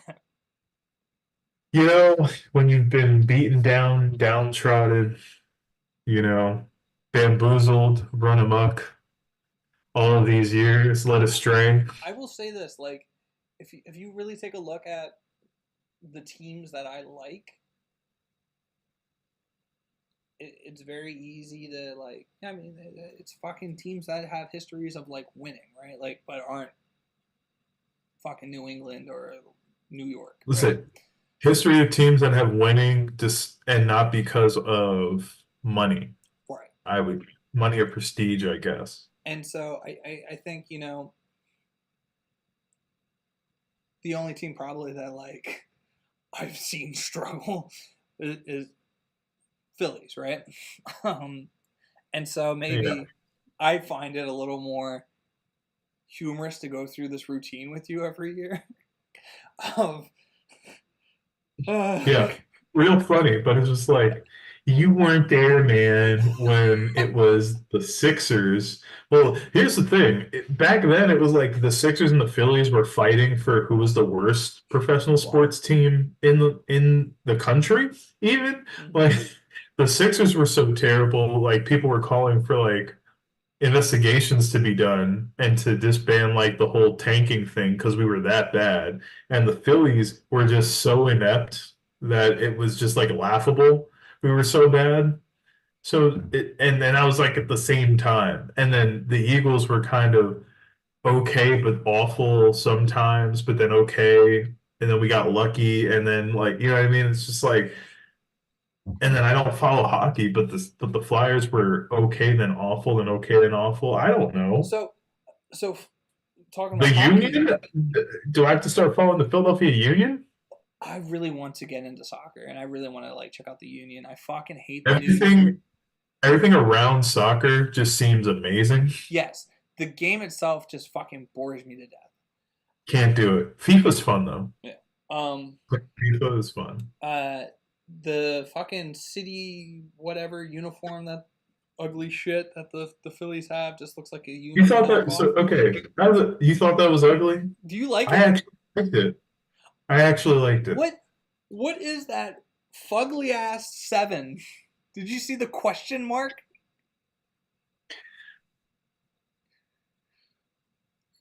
I like the And hat. the color scheme was nice. It felt like I was at like looking out at the city skyline at dusk as we were losing by a lot of runs. But And is it was it because like really wouldn't it be,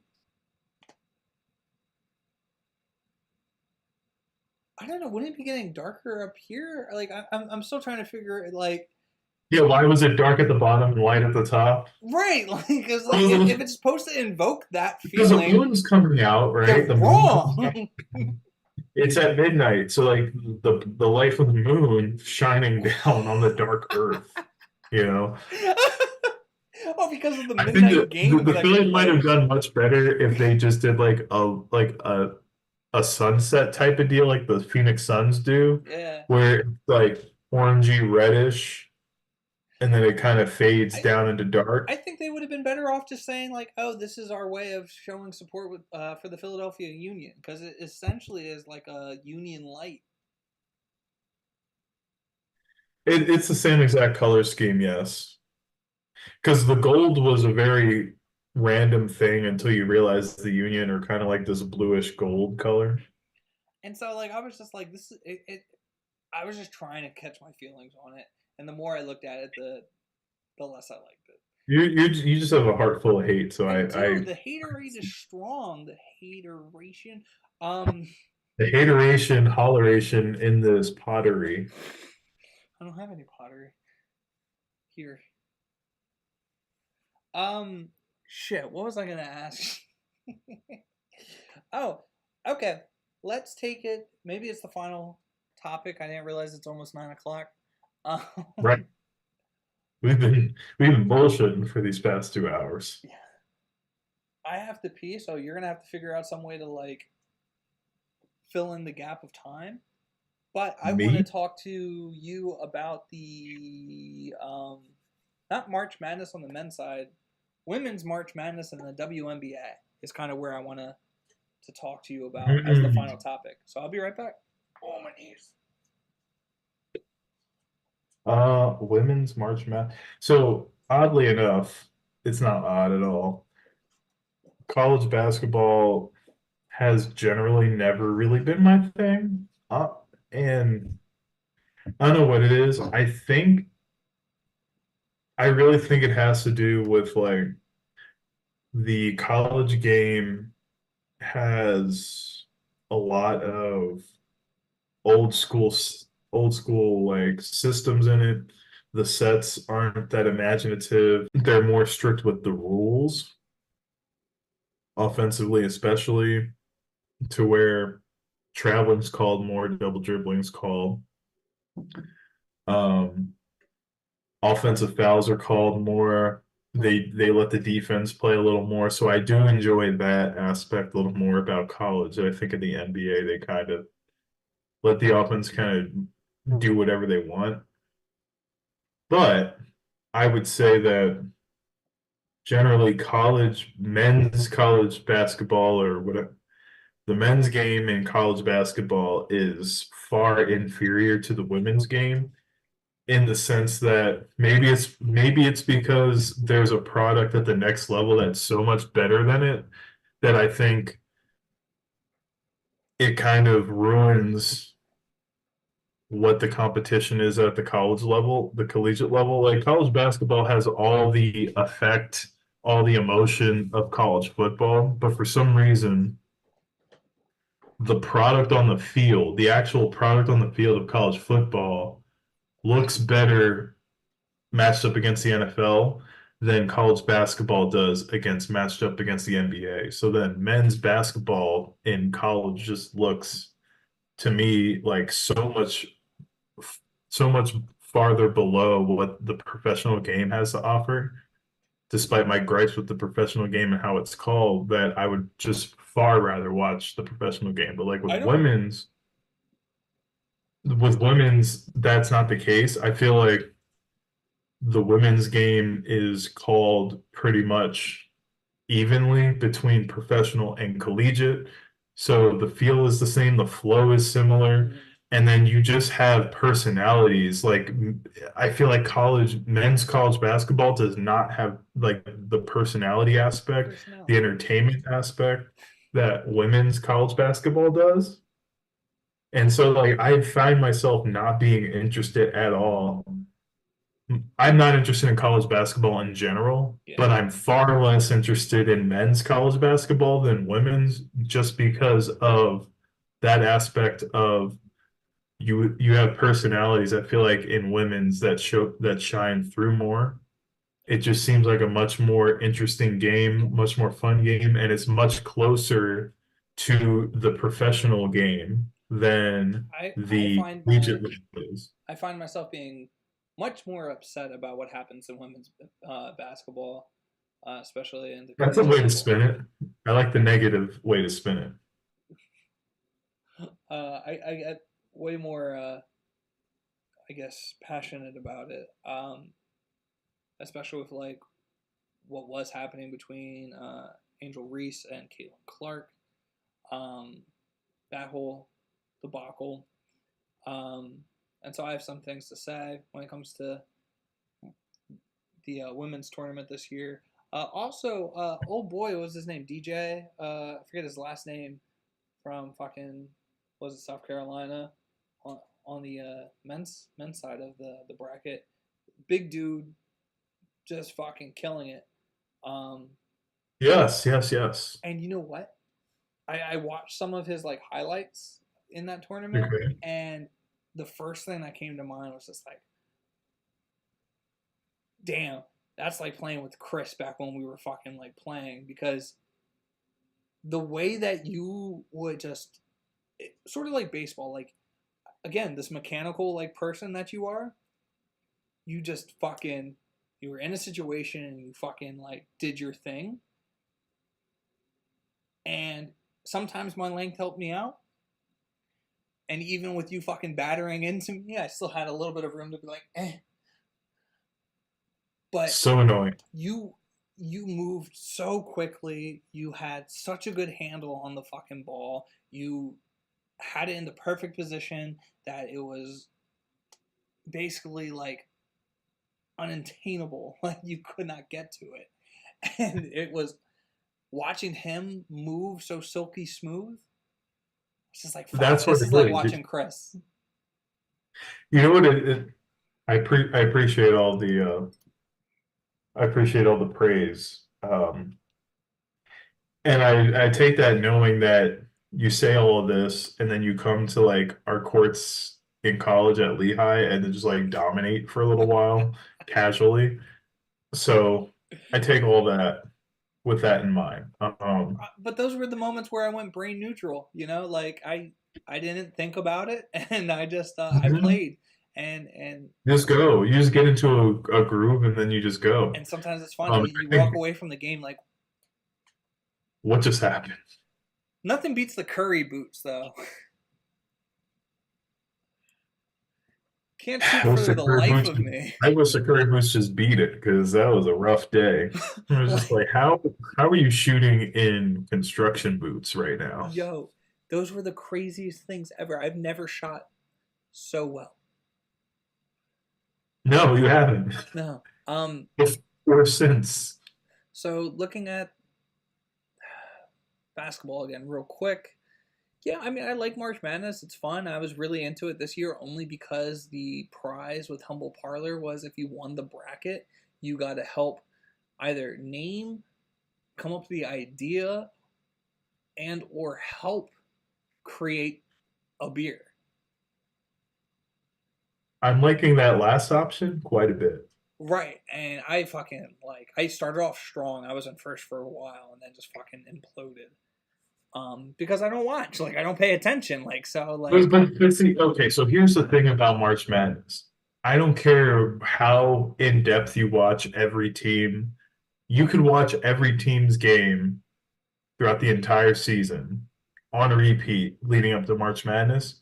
You are going to get 50% of them wrong. Guaranteed. Unless you're lucky. It's not going to be because you knew this was going to happen because of analysis that it happened. That's just that's why it's called March because it's Madness. madness.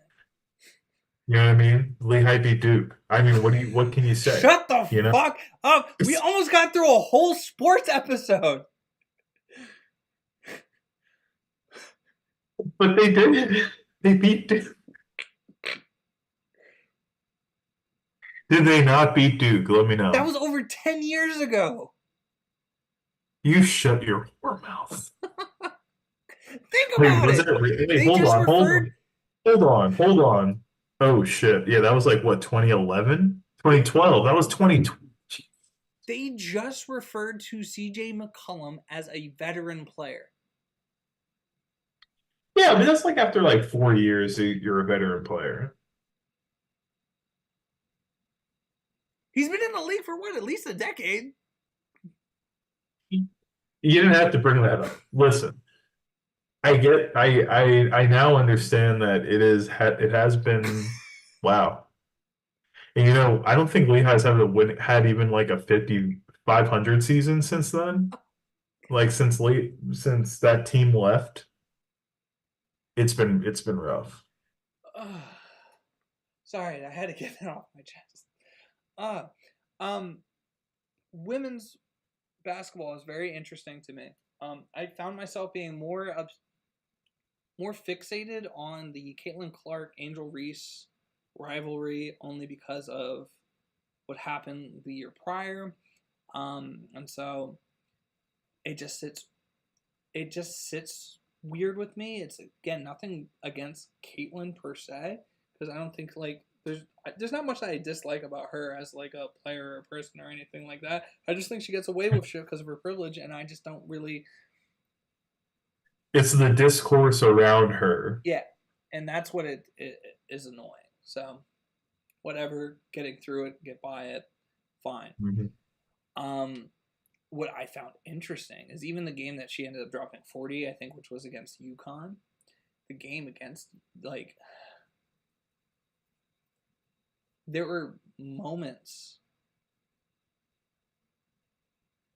Maybe it wasn't 40 against UConn. I forget where it was. It might have been 40 against LSU. Anyway, UConn started showing a breakdown of Caitlin because they played her tough on the 3-point line. And when she had to drive, when she had to dish it out, there was turnovers, there was frustration, and it was very interesting. She, of course, was still going to go fucking first in the draft. And that's fine and all. Like, nothing against that. Like, she definitely deserves that. I think I think if I'm players in the WNBA, and I see that again, and I don't watch it like all religiously like that either. It's just what I saw during this madness. It's the potential threat of her coming into the league doesn't seem as threatening. It's still fuck. I gotta like watch her on the perimeter, but Yeah, the idea of her going in is just like, all right.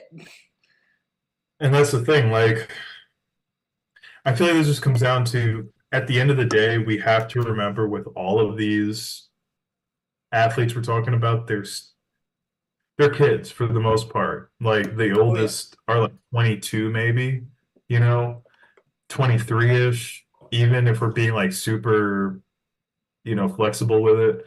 Like they still have things to work on. They still need to grow.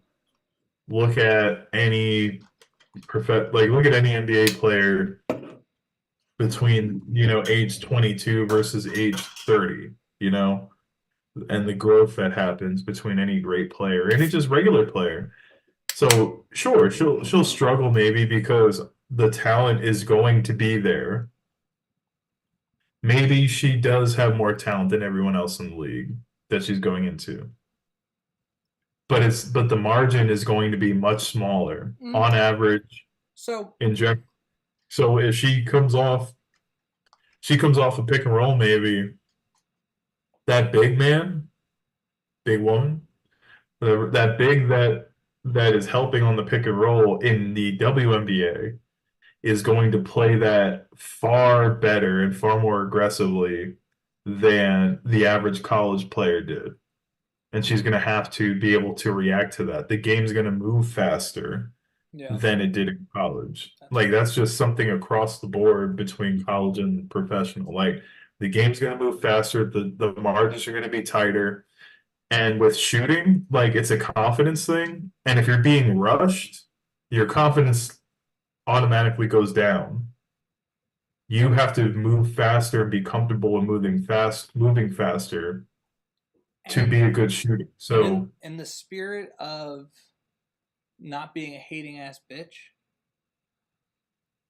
I am really excited for the opportunity that presents itself to Caitlin to round out those other elements of the game. What fucking sucks is you're looking at like a $70,000 average salary for her per year. That's about what her yearly like contract, like her contract broken down per year comes out to. Like she might hit 90,000 in one, I think like the end of her contract for that year. That's the number one draft pick. Yeah. That's fucked. It's a crazy conversation in terms of where money goes, in terms of the support also that like the league shows or gets. I am predicting a huge growth in, especially with NILs, right? Growth in women's basketball for one, just across the board.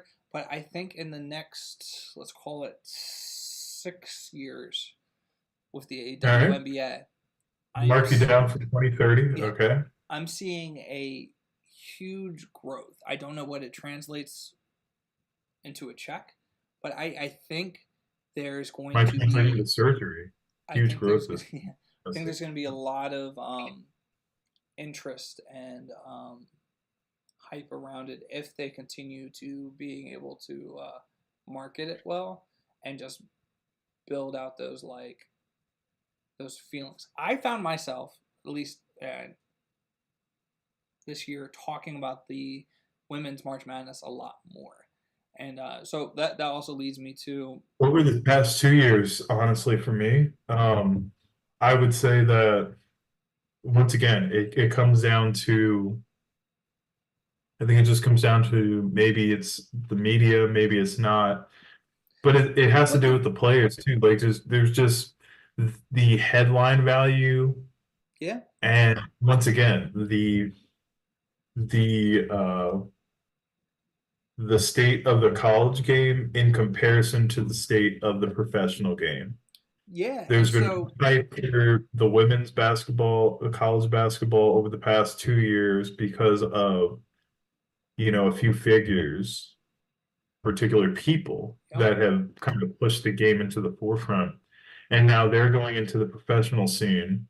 So I do think we'll continue to see people go, oh, I'm going to give the WNBA a chance because, well, the college game is so much more entertaining I and mean, fun than the men's game. So why not? who did you have in the WNBA doing some crazy shit though? Like you had like Candace Parker, you had like Sue Bird, like we've had crazy women doing like insane things, just like really fun to watch. It's the last 2 years I've been really fixated on it, but it's been the last 5, 6, 7 years that like the highlights have wowed me. Like I just like love watching those highlights. And last 3 to 4 years, the silent thought was, man, if there's only a WNBA team here, right? And Philly for me. That's what it was. And so it was funny. This last year, I with my friend at Robeson, I was fucking around with him. I was just like, yo, if Philly were to get a WNBA team, which is now a conversation actually. Oh, really? Yeah, like there was conversation about bringing a WNBA team to fucking Philadelphia, which would be great. I think it's a ploy because they're moving us to Chinatown, but I think it would be great. Distract from one thing by opening up doors for the other, whatever. Sorry, I had a thought, but I'll save that for later. These fucking smoke and mirrors, right? But my question to you is, if Philly gets a team, what would you name it? WNBA team. Funny because the Phillies would be the greatest name for a women's basketball team, but it's already taken by a men's baseball team, which doesn't make any sense, but whatever. Well, sorry.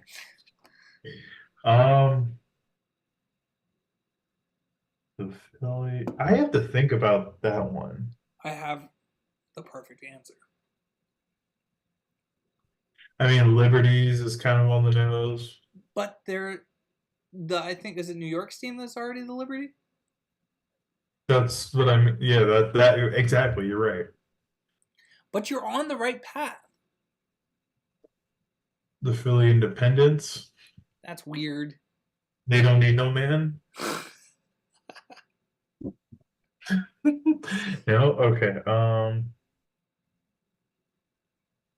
The Philly Bells, but Bell ELLES. Is that the one? Because did I guess? Because you know what it is. You said it first. You said it in the right order. You wanted to call them Liberty. Mm-hmm. So why not call them Bells, short for Liberty Bells? I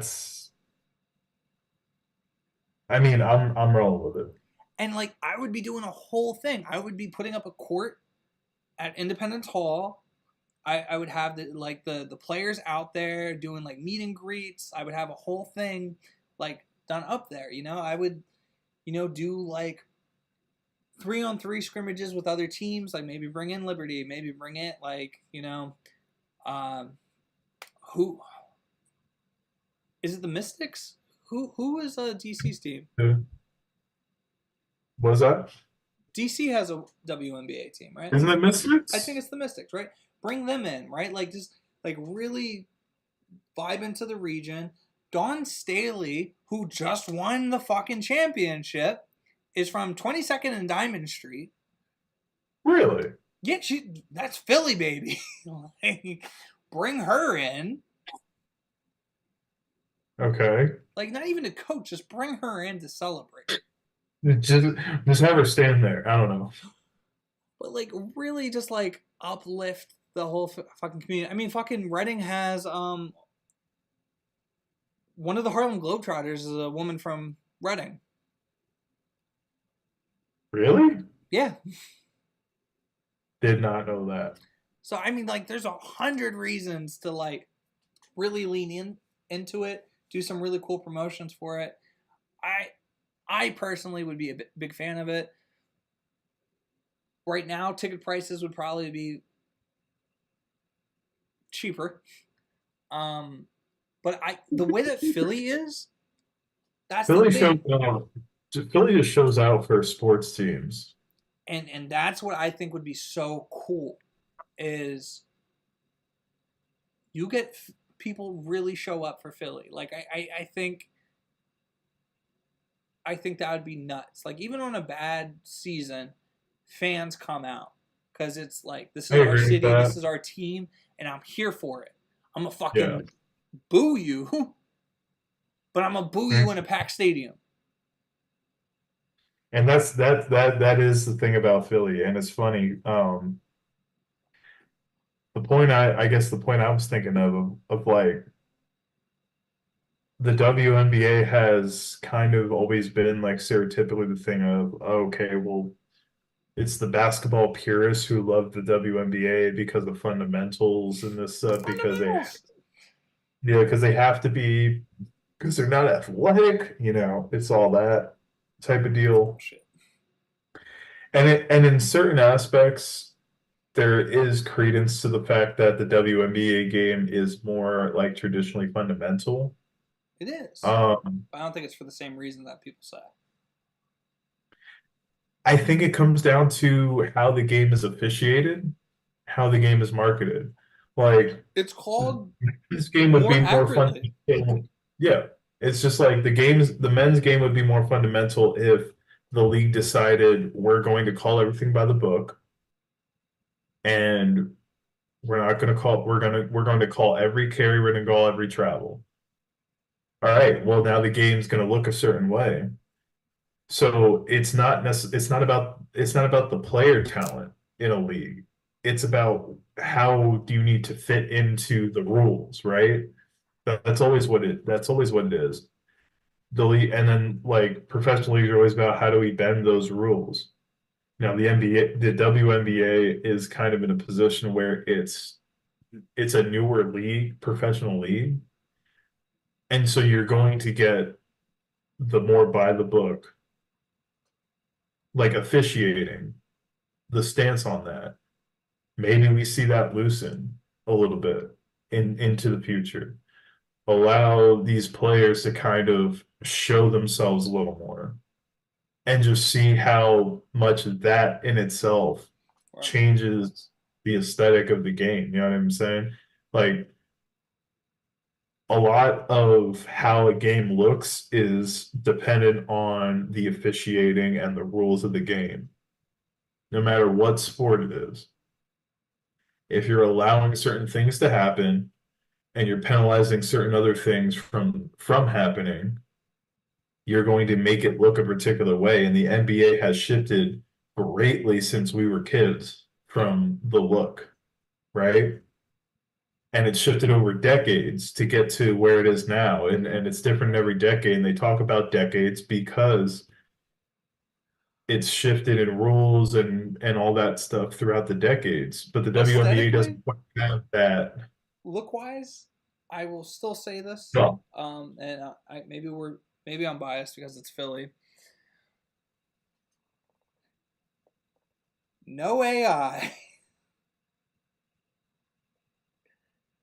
I think the league looks a little cleaner, and not like rules wise or anything like that. I feel like they would still have like these very like stupid corporate like things, right? Where like maybe like it's the street appeal, right? It's the street. It's melding the NBA with and one. The street appeal.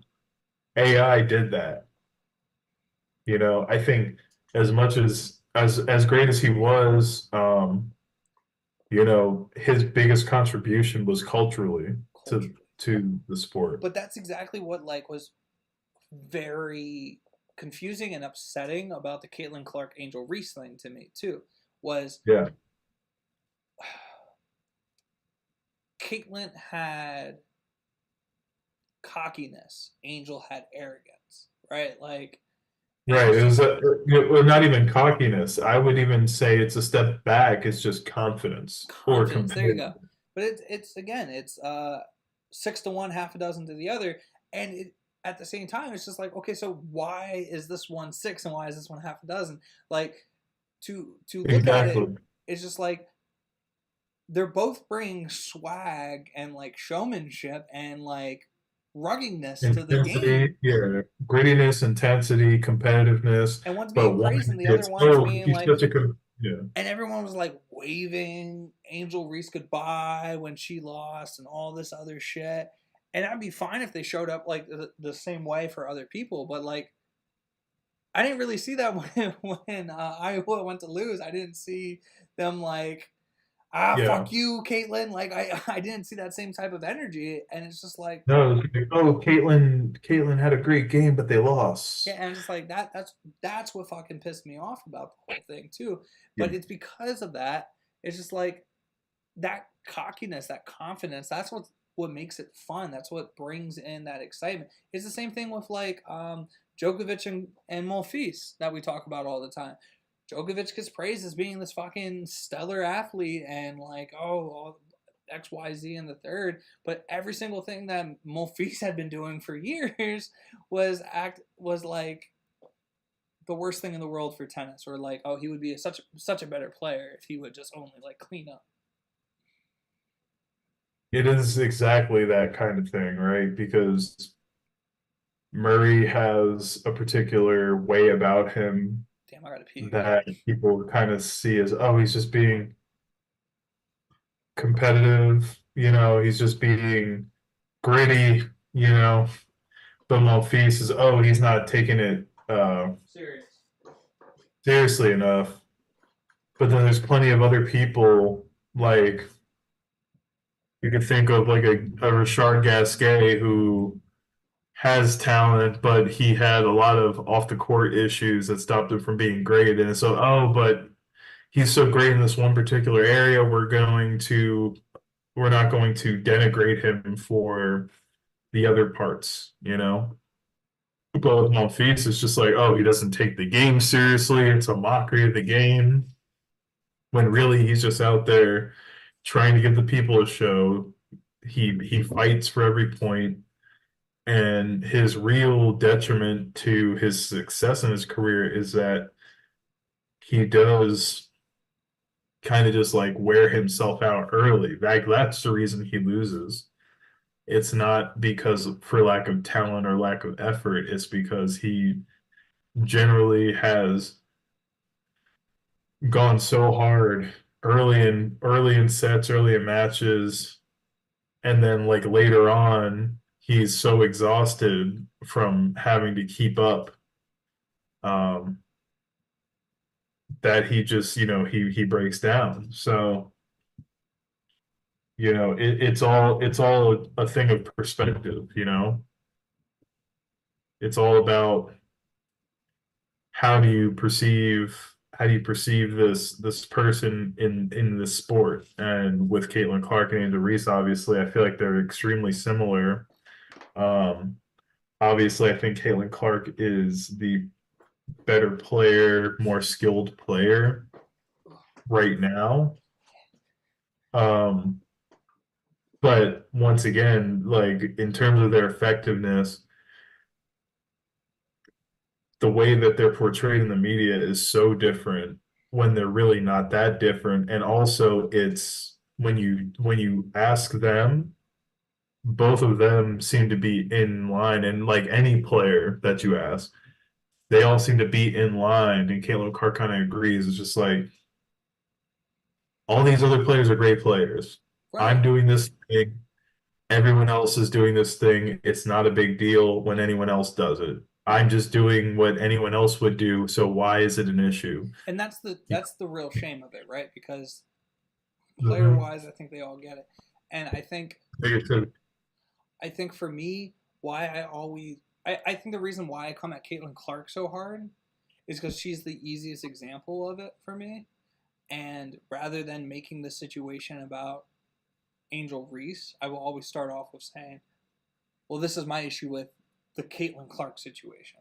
It's because I feel like way too often the situation is made to be about the person it shouldn't be like about, and like the person that's most affected by systemic racism, stereotypes, like all these other things. And so then rather than making that person the name of the issue, I am going to put it on the person with the privilege to carry them.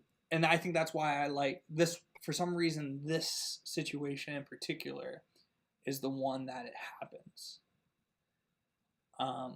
That I find myself thinking about it. So like, I think it's just in this situation, it's because it's happening at the same time, and it's something that isn't, it's kind of something that's new in terms of, at least in our generation, WNBA and women's basketball have always been kind of taking a back seat in the media, the men's. Yeah. But because the women's game is somehow, right now with the personalities, more intriguing on at the collegiate level than the men's game, we're seeing people flock to it, and now we see people flock to it who don't understand things.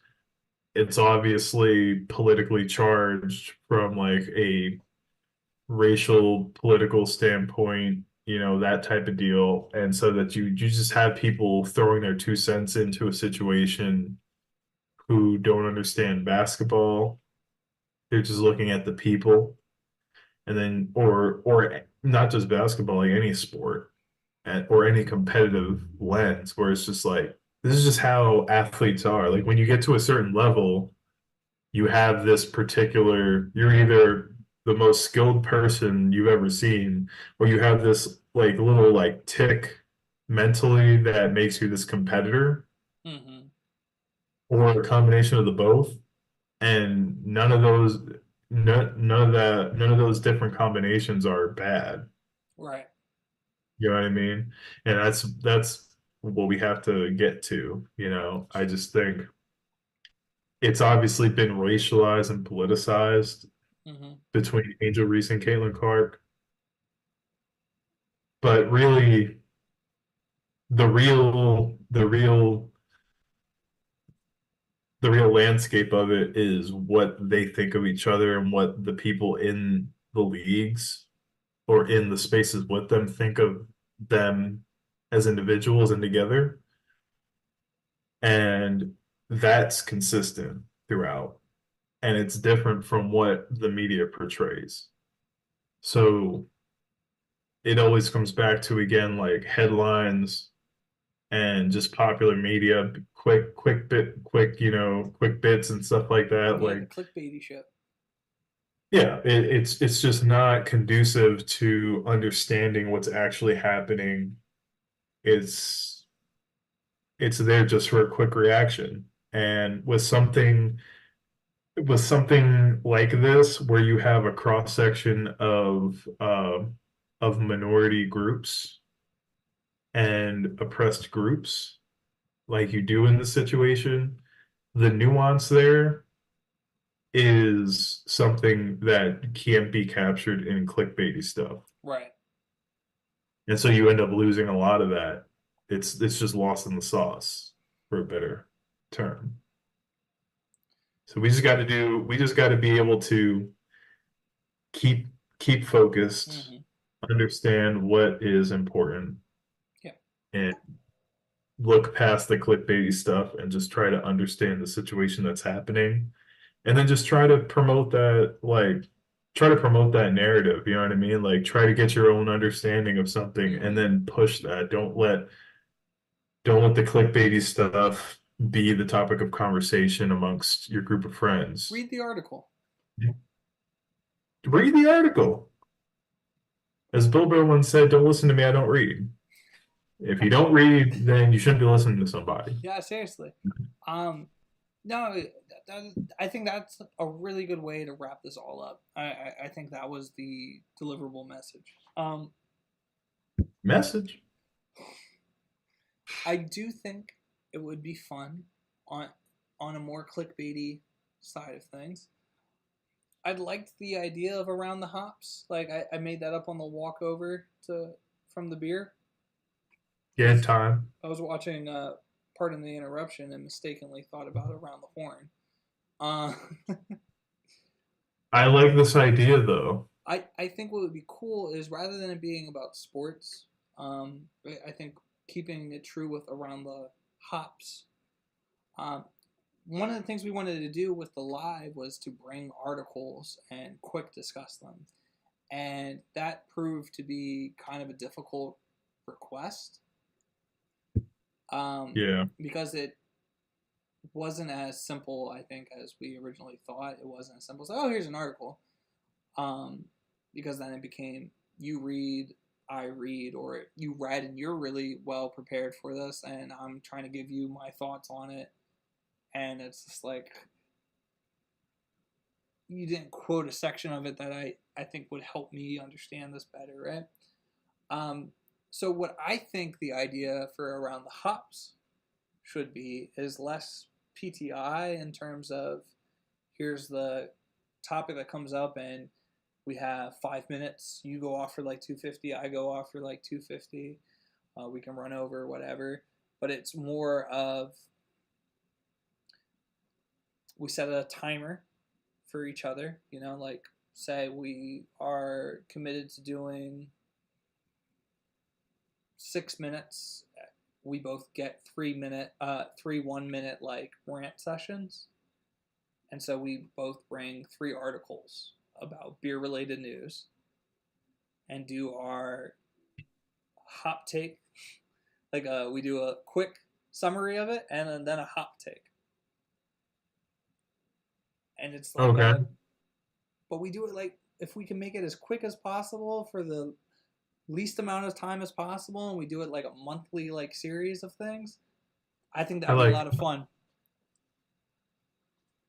I like this idea a lot, actually. Yes. And I am so knowing you and knowing social media, you might not have seen some of my posts as of late on Instagram, but I'll end this with the story that my mom shared with me recently. And I never heard the story, but I guess my parents went to see Forrest Gump in theaters, right? And Not dating yourself, bud. right, No. and so coming back from it, my dad got like really choked up. And so like my mom's telling me the story, I'm like, my dad got choked up over fucking Forrest Gump. What is this, Chris crying over the Super Bowl? Okay, but now that I know that, I feel way better about. And then so like the question was like, well, like what's up? And he said that I hope Tyler, like I like my hope is that I can raise him to understand that what he does affects more people than he realizes. Mm. And so that's Yeah. really It's such a profound quote. I That's fucking not. hate this guy. He's so good. How does he do it? And so like what I really found myself wanting to do is like I don't know, maybe I took a step away from it, or I haven't given that as much of attention anymore, and I've been a little more selfish. But I really do want this year to be more intentional, and really, you know, do the things I set out to do, but do like everything that I go out to do, just be intentional. If it's like, I don't know how many times I walked out onto my block and like thought, you know, it might be a good idea to just like go out there one day with a trash bag and just clean up, like the stray trash that just blows onto here. And that was the thought, but there's been no intention behind it. Like there's been no like driving factor. I work from home 2 days a week. I'm home on the weekends. Like that's the majority of the week that I just don't commit to it. And so something as simple as that, but at the same time, even I don't know how many times we've sat here on this podcast and been like, oh, this would be a really cool idea. I'm sure we could find all of the cool ideas through all the recordings we have. But I want to be very intentional in 31 and hopefully for a lot longer. And so I'm committed. May will be our first hop takes. Hop takes in May. Yeah. I like it. So the question becomes, do we, because originally I did think about it with sports as a recap of what happened in the month. So maybe that's how we do take it, is we find the parameters of how many articles, how much time we give each other, and then we don't share it. If it ends up being the same thing, we can talk about the same thing, but we sit down, even if it's on this, and because like we can record on this. Like it doesn't make sense that we don't like utilize this just to like record in this format either. So I can even probably format it to be perfectly set up for a reel. And then we'll just do it. We'll come here, we'll have it, say what we need to say, and then we'll keep it pushing. I'm writing this down. Yes. Yeah. The Zoom should be doing it.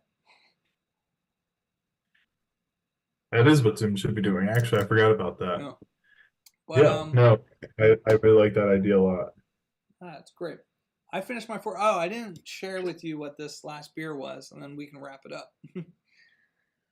And this might not even be for the same series. I don't think it is. I mistakenly grabbed this because I thought this was for a particular series. So there was a beer from New Trail next to this beer, and they all had like these interesting like can arts, right? And the New Trail beer was either beer goes metal or metal goes beer. There's like a metal fest that's happening in Philadelphia, and they've made collaboration beers for it. And that was really cool because it got me thinking of like Android Theory and some of these other breweries that just have this very metal like look to them, right? And I was like, that's pretty fucking cool. That's how you broaden what like beer is, right? You just meet people where they're at. That's cool. So I grabbed this beer thinking it was that because I never seen this. And it doesn't really have a description of why this is so different. But this is actually a human robot beer. It's a Schwarzbier. So that's explains why it looks censored out, because it's big and black.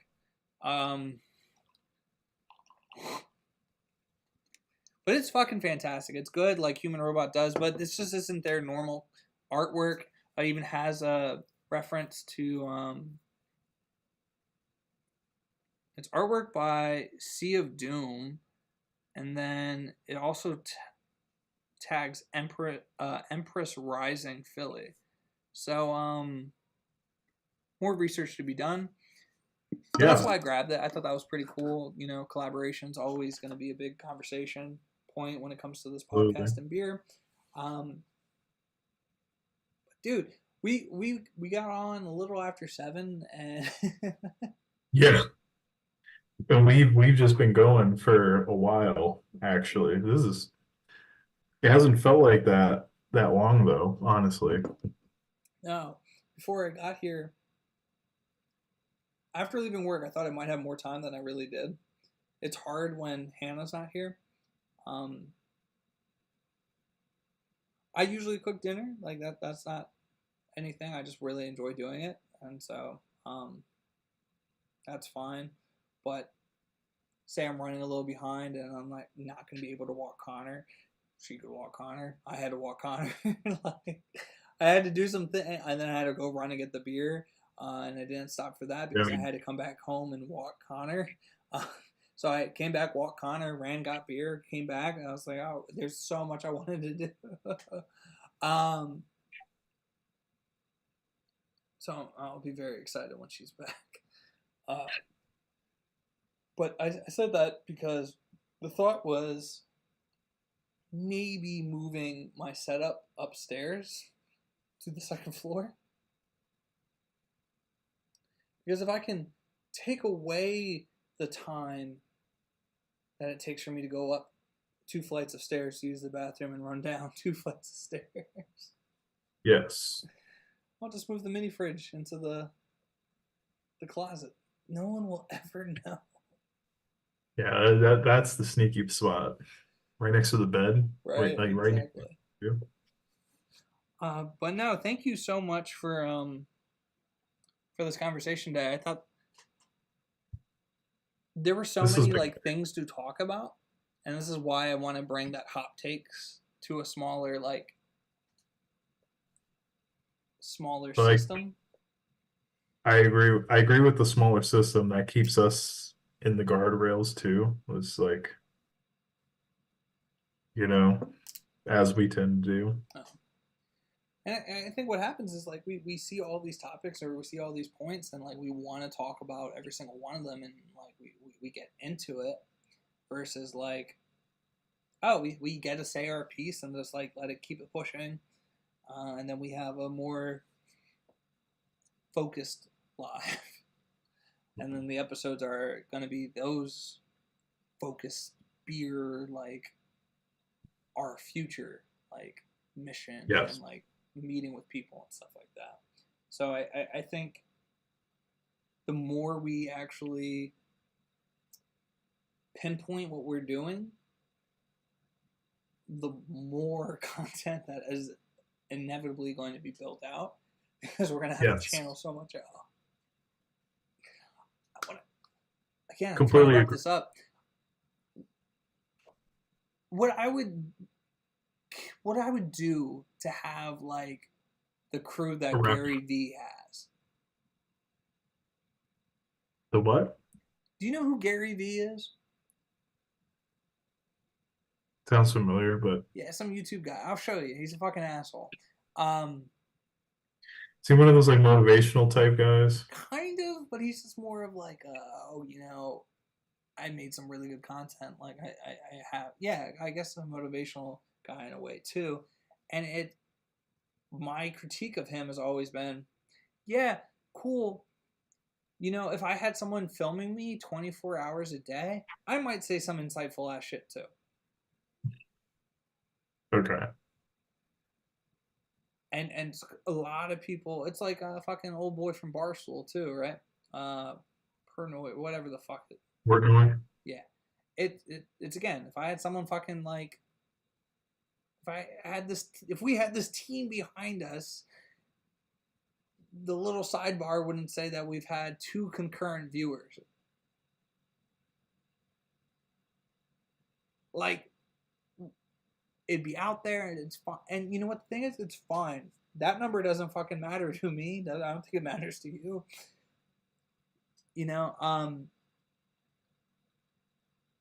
It's really all about like that relevance. So what I say about that is what I would do for a team like that. It would be nice because I do think we have some very interesting conversations, but I think there's a lot of things that we would like to do. I think there's a lot of things we would like to carry, and what's hard is we're so passionate about a lot of things, and so then when we're in a position where we really have to focus on this one in order to make that happen, back to that intentionality, and that's where we're going to be this year, is we have a lane that we have to slide into. I mean, it's evident on the true podcast side of things, we've fallen back. But it's because we've moved forward in a lot of other places. Yes. So we're looking to move forward in a lot of those places more intentionally, is what we're getting at. So should be interesting here. Yes. Did you eat yet? No. All right. Goodbye, everybody. Until next time.